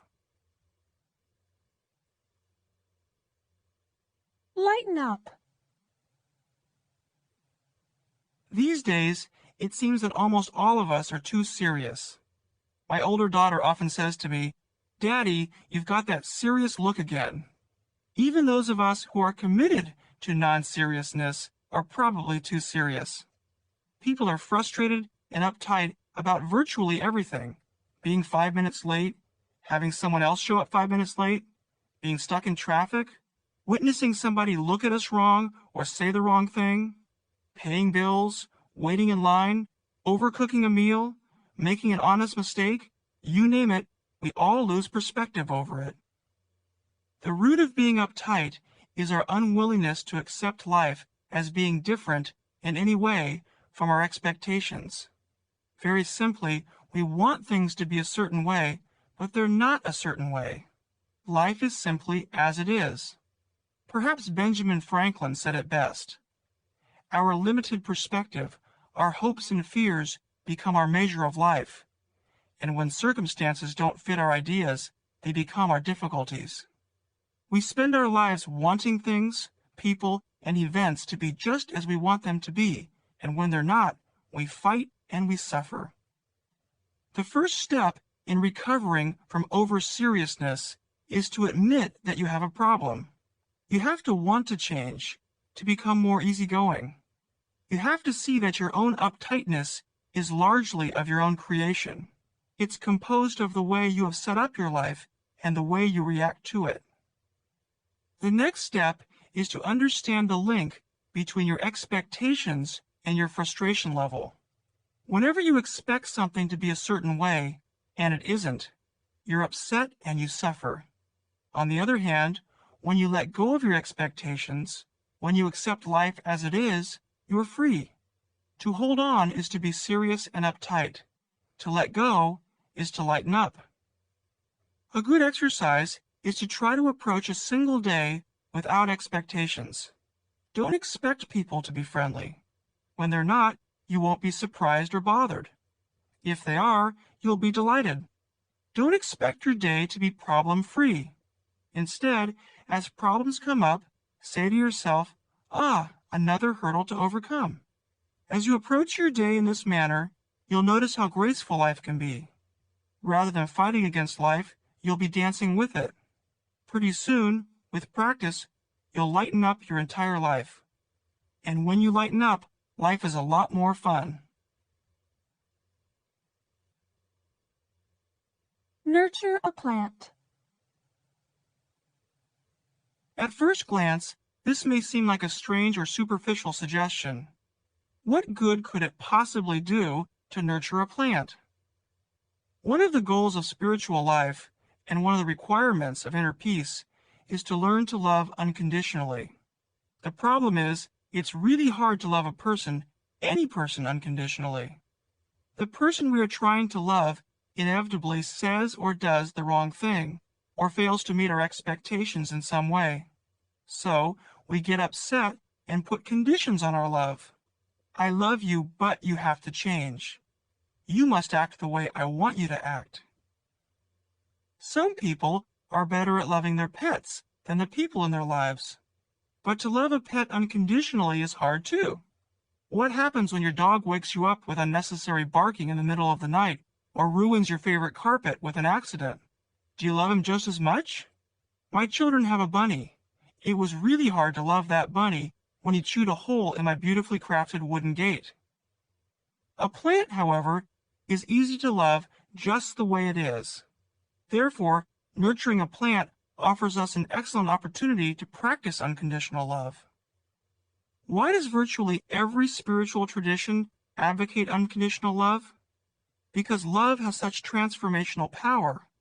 Unconditional love brings forth peaceful feelings in both the giver and the receiver.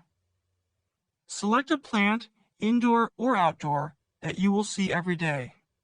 Practice taking care of and loving that plant as if it were your baby. It's easier to care for your plant than your baby. No sleepless nights, no diapers, no crying. Talk to your plant. Tell it how much you love it. Love your plant whether it blooms or not, whether it lives or dies. Just love it. Notice how you feel as you offer this plant your unconditional love. When you offer this type of love, you're never agitated, irritated, or hurried. You're simply in a loving space. Practice this type of love each time you see your plant, at least once a day. After a short while, you'll be able to extend your loving kindness beyond your plant as well. As you notice how good it feels to love, see if you can offer a similar love to the people in your life. Practice not needing them to change or be different to receive your love. Love them just the way they are. Your plant can be a wonderful teacher, showing you the power of love. Transform your relationship to your problems. Obstacles and problems are a part of life. True happiness comes not when we get rid of all of our problems, but when we change our relationship to them, when we see our problems as a potential source of awakening, opportunities to practice patience, and to learn. Perhaps the most basic principle of spiritual life is that our problems are the best places to practice keeping our hearts open. Certainly, some problems need to be solved. Many others, however, are problems we create for ourselves by struggling to make our life different than it actually is. Inner peace is accomplished by understanding and accepting the inevitable contradictions of life, the pain and pleasure, success and failure, joy and sorrow, births and deaths. Problems can teach us to be gracious, humble, and patient. In the Buddhist tradition, difficulties are considered to be so important to a life of growth and peace that a Tibetan prayer actually asks for them. It says, "Grant that I may be given appropriate difficulties and sufferings on this journey, so that my heart may be truly awakened and my practice of liberation and universal compassion may be truly fulfilled." It is felt that when life is too easy, there are fewer opportunities for genuine growth. I wouldn't go so far as to recommend that you seek out problems.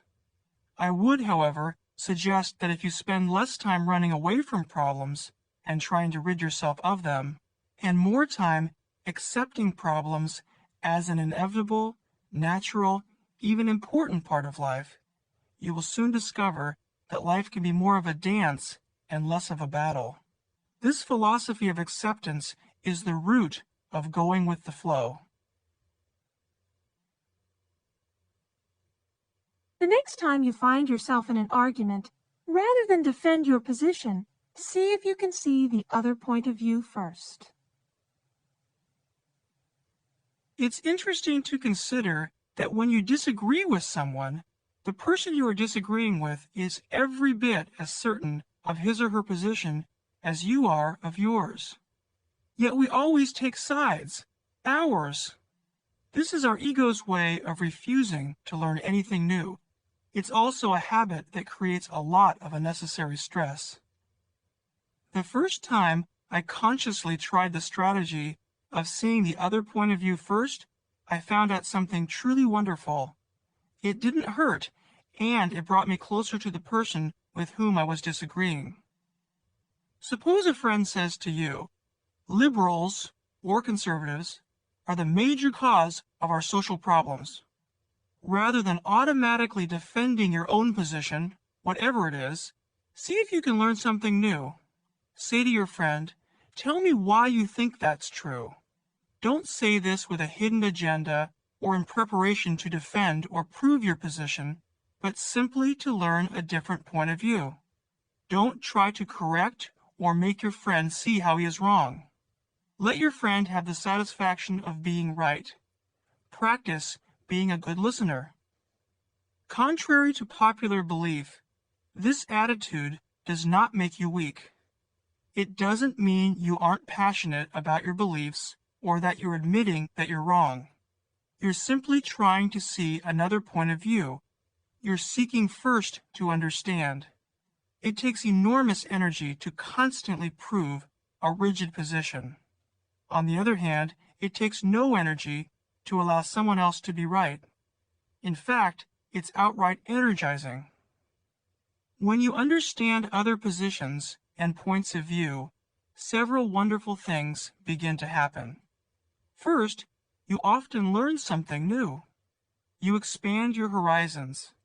Second, when the person you are talking to feels listened to, he or she will appreciate and respect you far more than when you habitually jump in with your own position. Jumping in only makes him or her more determined and defensive. Almost always, if you are softer, the other person will be softer too. It might not happen right away, but in time it will. By seeking first to understand, you are putting your love and respect for the person to whom you are speaking above your need to be right. You are practicing a form of unconditional love.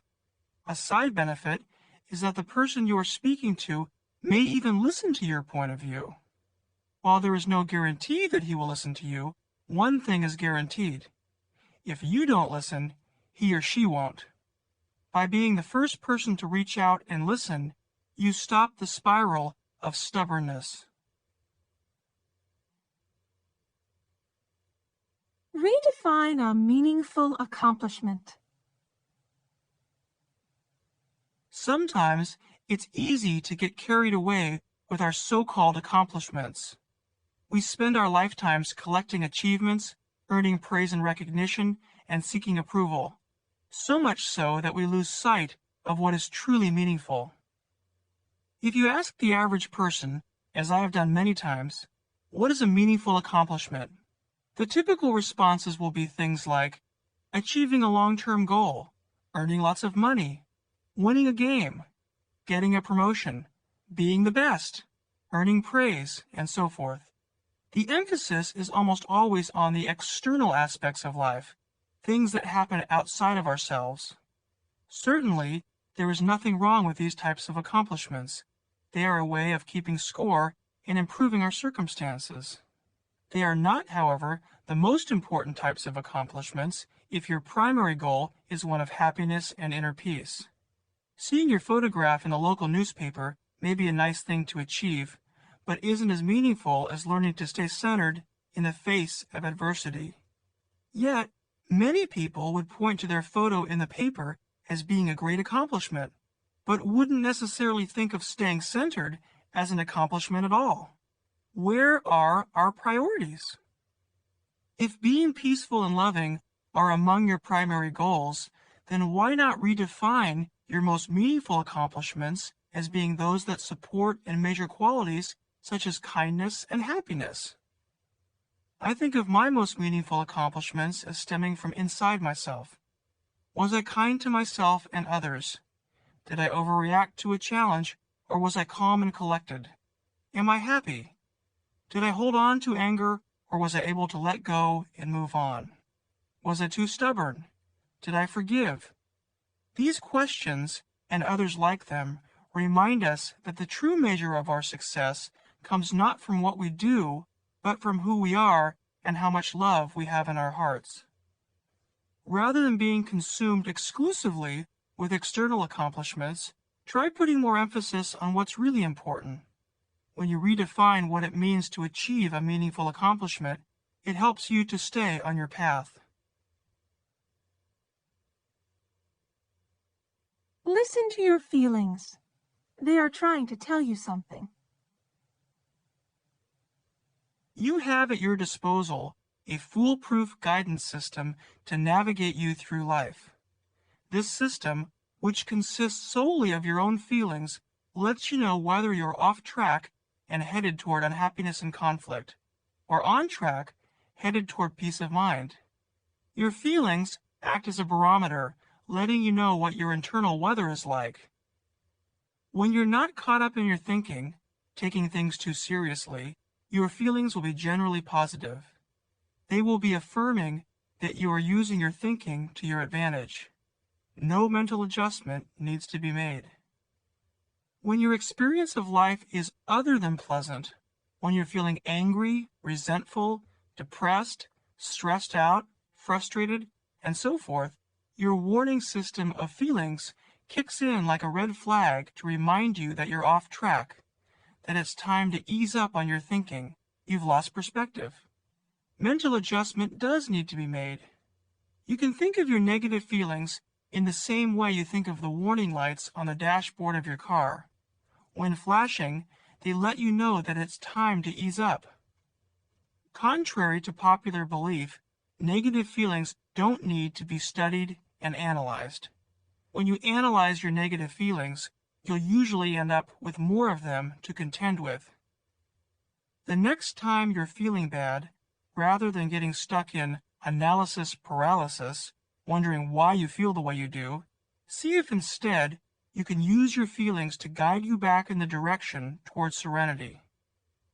Don't pretend that the negative feelings don't exist, but try to recognize that the reason you're feeling sad, angry, stressed, or whatever is that you are taking life too seriously. You are sweating the small stuff.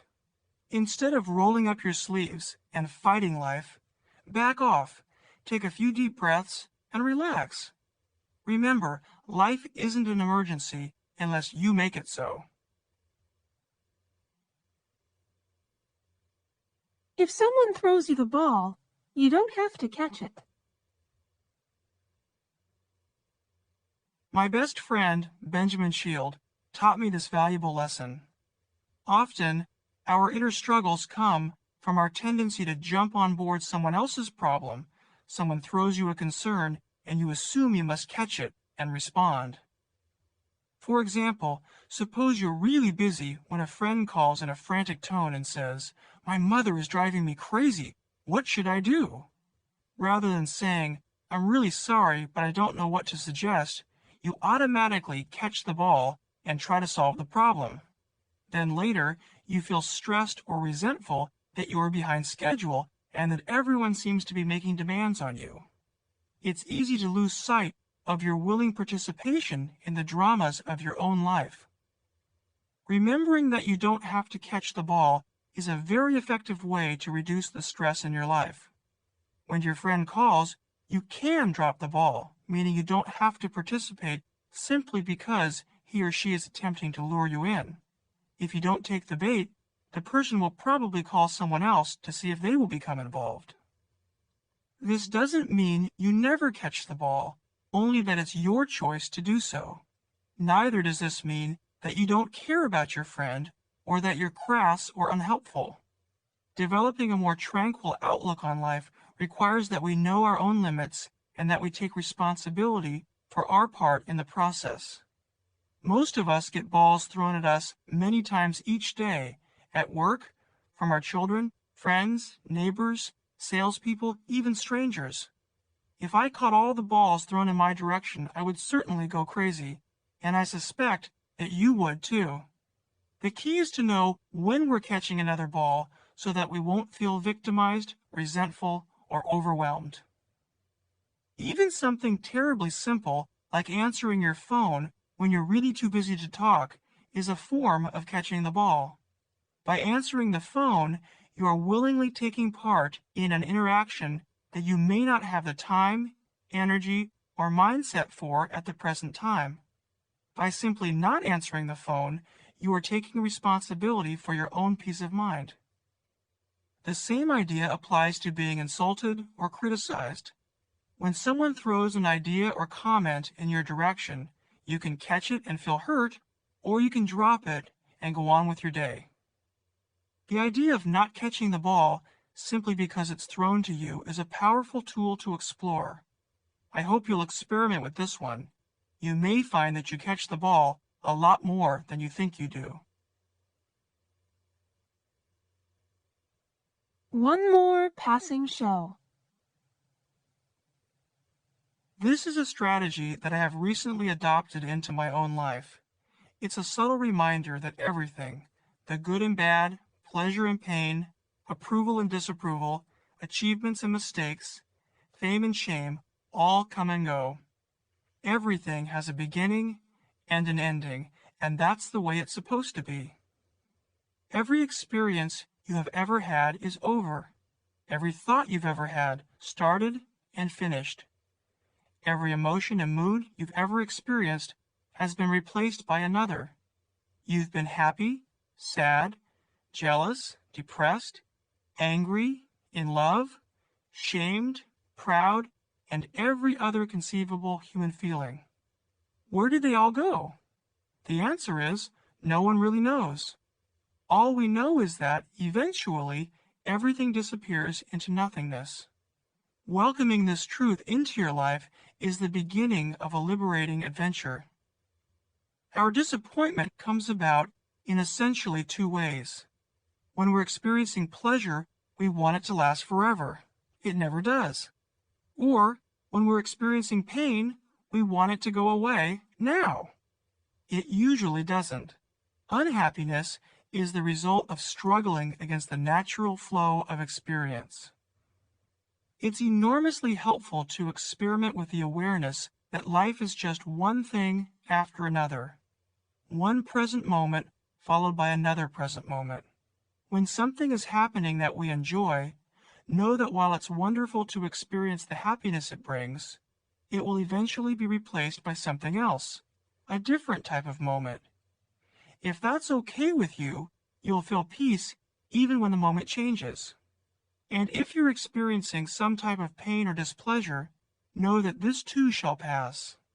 Keeping this awareness close to your heart is a wonderful way to maintain your perspective even in the face of adversity. It's not always easy, but it is usually helpful. Fill your life with love. I don't know anyone who doesn't want a life filled with love. In order for this to happen, the effort must start within us. Rather than waiting for other people to provide the love we desire, we must be a vision and a source of love. We must tap into our own loving kindness in order to set an example for others to follow suit. It has been said that the shortest distance between 2 points is an intention. This is certainly true with regard to a life filled with love. The starting point or foundation of a life filled with love is the desire and commitment to be a source of love. Our attitude, choices, acts of kindness, and willingness to be the first to reach out will take us toward this goal. The next time you find yourself frustrated at the lack of love in your own life or at the lack of love in the world, try an experiment. Forget about the world and other people for a few minutes. Instead, look into your own heart. Can you become a source of greater love? Can you think loving thoughts for yourself and others? Can you extend these loving thoughts outward toward the rest of the world, even to people whom you feel don't deserve it? By opening your heart to the possibility of greater love, and by making yourself a source of love rather than getting love as a top priority, you will be taking an important step in getting the love you desire. You'll also discover something truly remarkable. The more love you give, the more love you will receive. As you put more emphasis on being a loving person, which is something you can control, and less emphasis on receiving love, which is something you can't control, you'll find that you have plenty of love in your life. Soon, you'll discover one of the greatest secrets in the world. Love is its own reward. Realize the power of your own thoughts. If you were to become aware of only one mental dynamic, the most important one to know about would be the relationship between your thinking and the way you feel. It's important to realize that you are constantly thinking. Don't be fooled into believing that you are already aware of this fact. Think for a moment about your breathing. Until this moment, when you were listening to this sentence, you had certainly lost sight of the fact that you were doing it. The truth is, unless you are out of breath, you simply forget that it's occurring. Thinking works in the same way. Because you're always doing it, it's easy to forget that it's happening, and it becomes invisible to you. Unlike breathing, however, forgetting that you are thinking can cause some serious problems in your life, such as unhappiness, anger, inner conflicts, and stress.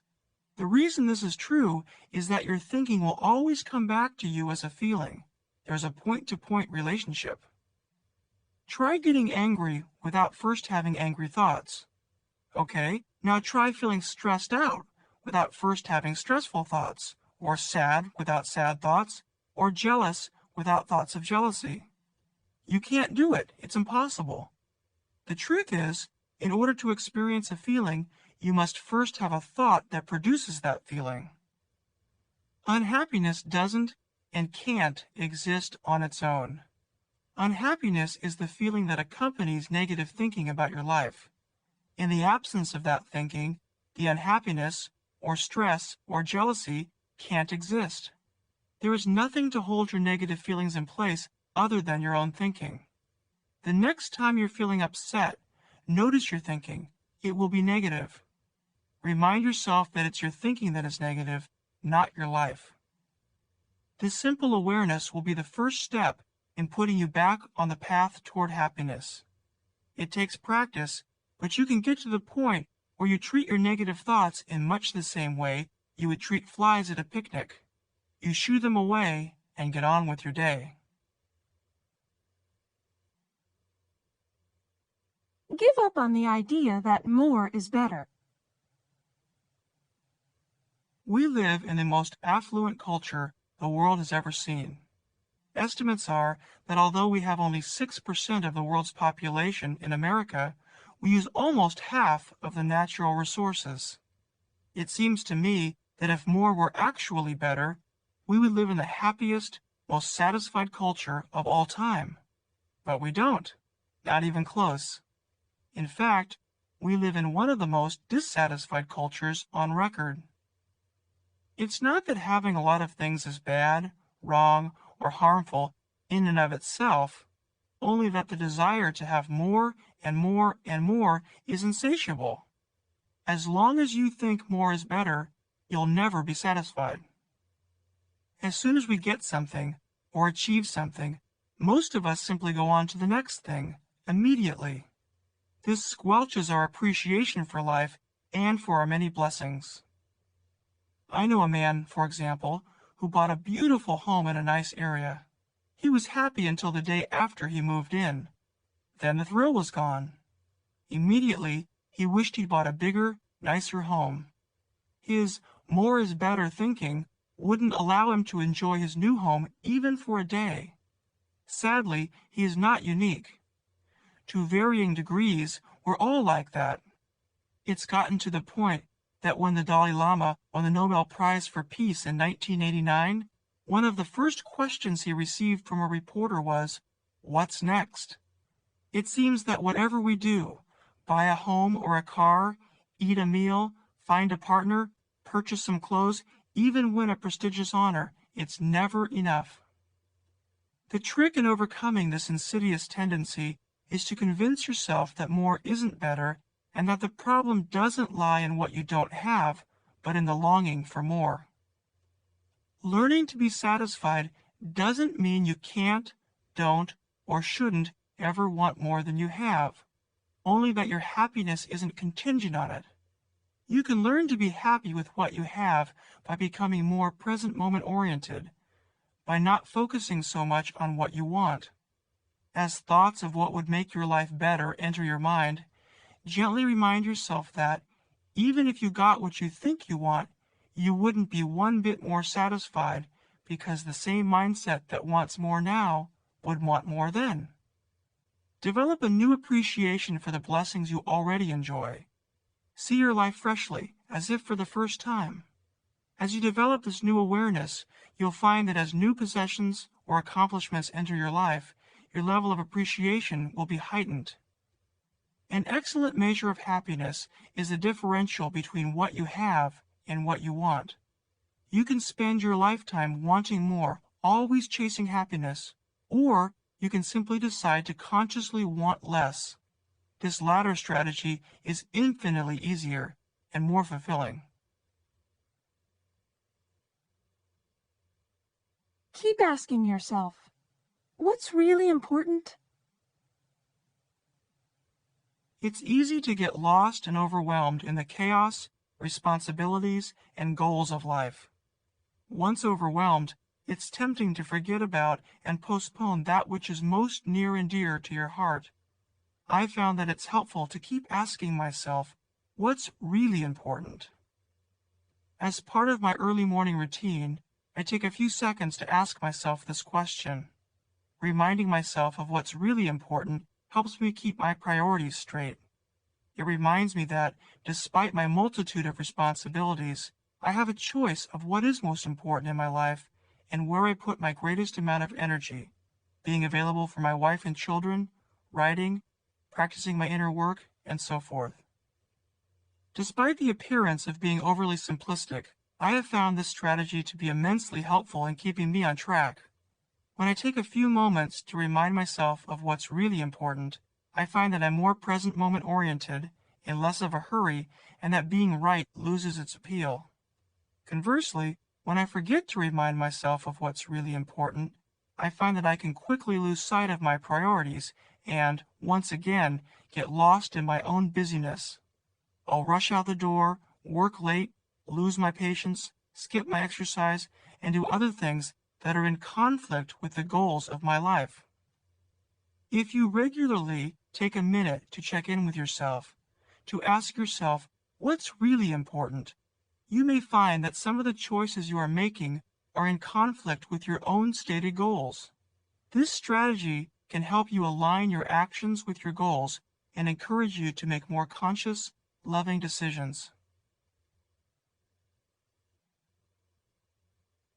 Trust your intuitive heart. How often have you said to yourself after the fact, "I knew I should have done that"? How often do you intuitively know something but allow yourself to think yourself out of it? Trusting your intuitive heart means listening to and trusting that quiet inner voice that knows what it is you need to do, what actions need to be taken, or changes need to be made in your life. Many of us don't listen to our intuitive heart for fear that we couldn't possibly know something without thinking it through, or for fear that legitimate answers could possibly be so obvious. We say things to ourselves like, "That couldn't possibly be right," or "I couldn't possibly do that." And as soon as we allow our thinking mind to enter into the picture, we think ourselves out of it. We then argue for our limitations, and they become ours. If you can overcome your fear that your intuitive heart will give you incorrect answers, if you can learn to trust it, your life will become the magical adventure it was meant to be. Trusting your intuitive heart is like removing the barriers to enjoyment and wisdom. It's the way to open your eyes and your heart to your greatest source of wisdom and grace. If you're unfamiliar with trusting your intuition, start by setting aside a little quiet time to clear your mind and listen. Ignore and dismiss any habitual, self-defeating thoughts that enter your mind and pay attention only to the calm thoughts that begin to surface. If you find that unusual yet loving thoughts are appearing in your mind, take note of them and take action. If, for example, you get the message to write or call someone you love, go ahead and do it. If your intuitive heart says you need to slow down or take more time for yourself, try to make it happen. If you're reminded of a habit that needs attention, pay attention. You'll find that when your intuition gives you messages and you respond with action, you'll often be rewarded with positive, loving experiences. Start trusting your intuitive heart today, and you'll see a world of difference in your life. Be open to what is. One of the most basic spiritual principles in many philosophies is the idea of opening your heart to what is, instead of insisting that life be a certain way.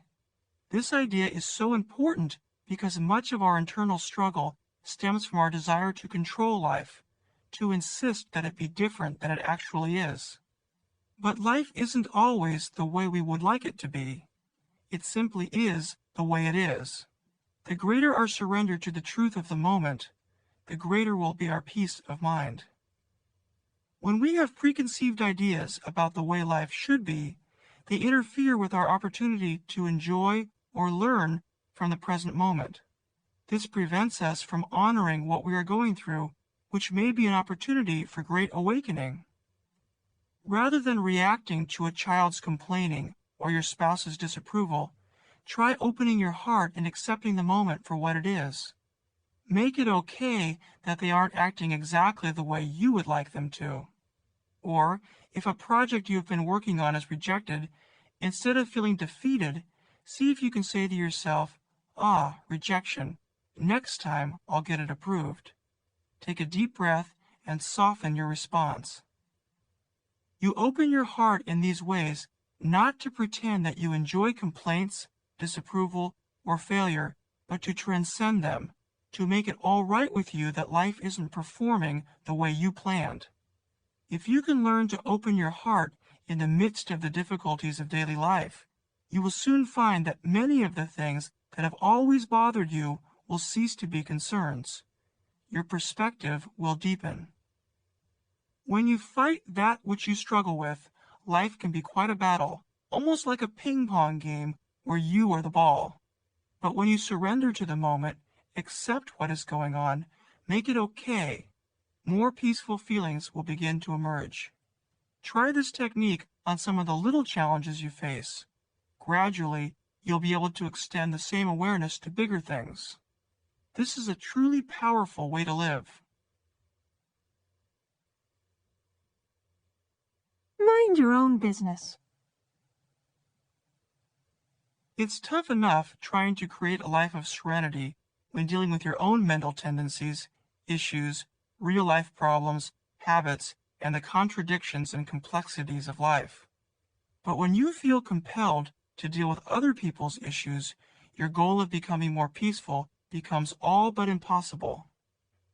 How often do you find yourself saying things like, "I wouldn't do that if I were her," or "I can't believe he did that," or "What is she thinking about?" How often are you frustrated, bothered, annoyed, or concerned about things that you not only cannot control or be of actual help with, but are also none of your business? This is not a prescription to avoid being of help to people. Rather, it's about knowing when to help and when to leave something alone. I used to be the type of person who would jump in and try to solve a problem without being asked. Not only did my efforts prove fruitless, they were also almost always unappreciated and sometimes even resented. Since recovering from my need to be overly involved, my life has become much simpler. And now that I'm not butting in where I'm not wanted, I'm far more available to be of help when I am asked or truly needed. Minding your own business goes far beyond simply avoiding the temptation to try to solve other people's problems. It also includes eavesdropping, gossiping, talking behind other people's backs, and analyzing or trying to figure out other people. One of the major reasons most of us focus on the shortcomings or problems of others is to avoid looking at ourselves. When you catch yourself involved where you really don't belong, congratulate yourself for having the humility and wisdom to back off. In no time at all, you'll free up tons of extra energy to focus your attention where it's truly relevant or needed. Look for the extraordinary in the ordinary. I heard a story about two workers who were approached by a reporter. The reporter asked the first worker, "What are you doing?" His response was to complain that he was virtually a slave, an underpaid bricklayer who spent his days wasting his time placing bricks on top of one another. The reporter asked the second worker the same question. His response, however, was quite different. "I'm the luckiest person in the world," he said. "I get to be a part of important and beautiful pieces of architecture. I help turn simple pieces of brick into exquisite masterpieces." They were both right. The truth is, we see in life what we want to see. If you search for ugliness, you'll find plenty of it. If you want to find fault with other people, your career, or the world in general, you'll certainly be able to do so. But the opposite is also true. If you look for the extraordinary in the ordinary, you can train yourself to see it. This bricklayer sees cathedrals within pieces of brick. The question is, can you? Can you see the extraordinary synchronicity that exists in our world, the perfection of the universe in action, the extraordinary beauty of nature, the incredible miracle of human life? To me, it's all a matter of intention. There is so much to be grateful for, so much to be in awe about. Life is precious and extraordinary. Put your attention on this fact, and little, ordinary things will take on a whole new meaning. Schedule time for your inner work. In the field of financial planning, there is a universally accepted principle that it's critical to pay yourself first before you pay your other bills, to think of yourself as a creditor. The rationale for this financial wisdom is that if you wait to put money into savings until after everybody else is paid, there will be nothing left for you. The result is that you'll keep postponing your savings plan until it's too late to do anything about it. But, lo and behold, if you pay yourself first, somehow there will be just enough to pay everyone else too. The identical principle is critical to implement into your program of spiritual practice. If you wait until all your chores, responsibilities, and everything else is done before you get started, it will never happen. Guaranteed. I have found that scheduling a little time each day as if it were an actual appointment is the only way to ensure that you will take some time for yourself. You might become an early riser, for example, and schedule 1 hour that is reserved for reading, praying, reflecting, meditating, yoga, exercise, or however you want to use the time. How you choose to use the time is up to you. The important thing is that you do schedule the time and that you stick to it. I had a client who actually hired a babysitter on a regular basis to ensure that she had the chance to do the things she felt she needed to do. Today, more than a year later, her efforts have paid enormous dividends. She's happier than she ever thought possible. She told me that there was a time that she never would have imagined hiring a babysitter to ensure this type of quality time for herself. Now that she has done it, she can't imagine not doing it. If you set your mind to it, you can find the time you need. Live this day as if it were your last. It might be. When are you going to die? In 50 years? 20? 10? 5? Today? Last time I checked, no one had told me. I often wonder, when listening to the news, did the person who died in the auto accident on his way home from work remember to tell his family how much he loved them? Did he live well? Did he love well? Perhaps the only thing that is certain is that he still had things in his in-basket that weren't yet done. The truth is, none of us has any idea how long we have to live. Sadly, however, we act as if we're going to live forever. We postpone the things that deep down we know we want to do. Telling the people we love how much we care, spending time alone, visiting a good friend, taking that beautiful hike, running a marathon, writing a heartfelt letter, going fishing with your daughter, learning to meditate, becoming a better listener, and on and on. We come up with elaborate and sophisticated rationales to justify our actions and end up spending most of our time and energy doing things that aren't all that important. We argue for our limitations, and they become our limitations. I felt it appropriate to end this audiobook by suggesting that you live each day as if it were your last on this earth. I suggest this not as a prescription to be reckless or to abandon your responsibilities, but to remind you of how precious life really is. A friend of mine once said, "Life is too important to take too seriously." 10 years later, I know he was right. I hope this audiobook has been and will continue to be helpful to you. Please don't forget the most basic strategy of all. Don't sweat the small stuff. I will end this audiobook by sincerely saying that I wish you well. Treasure yourself.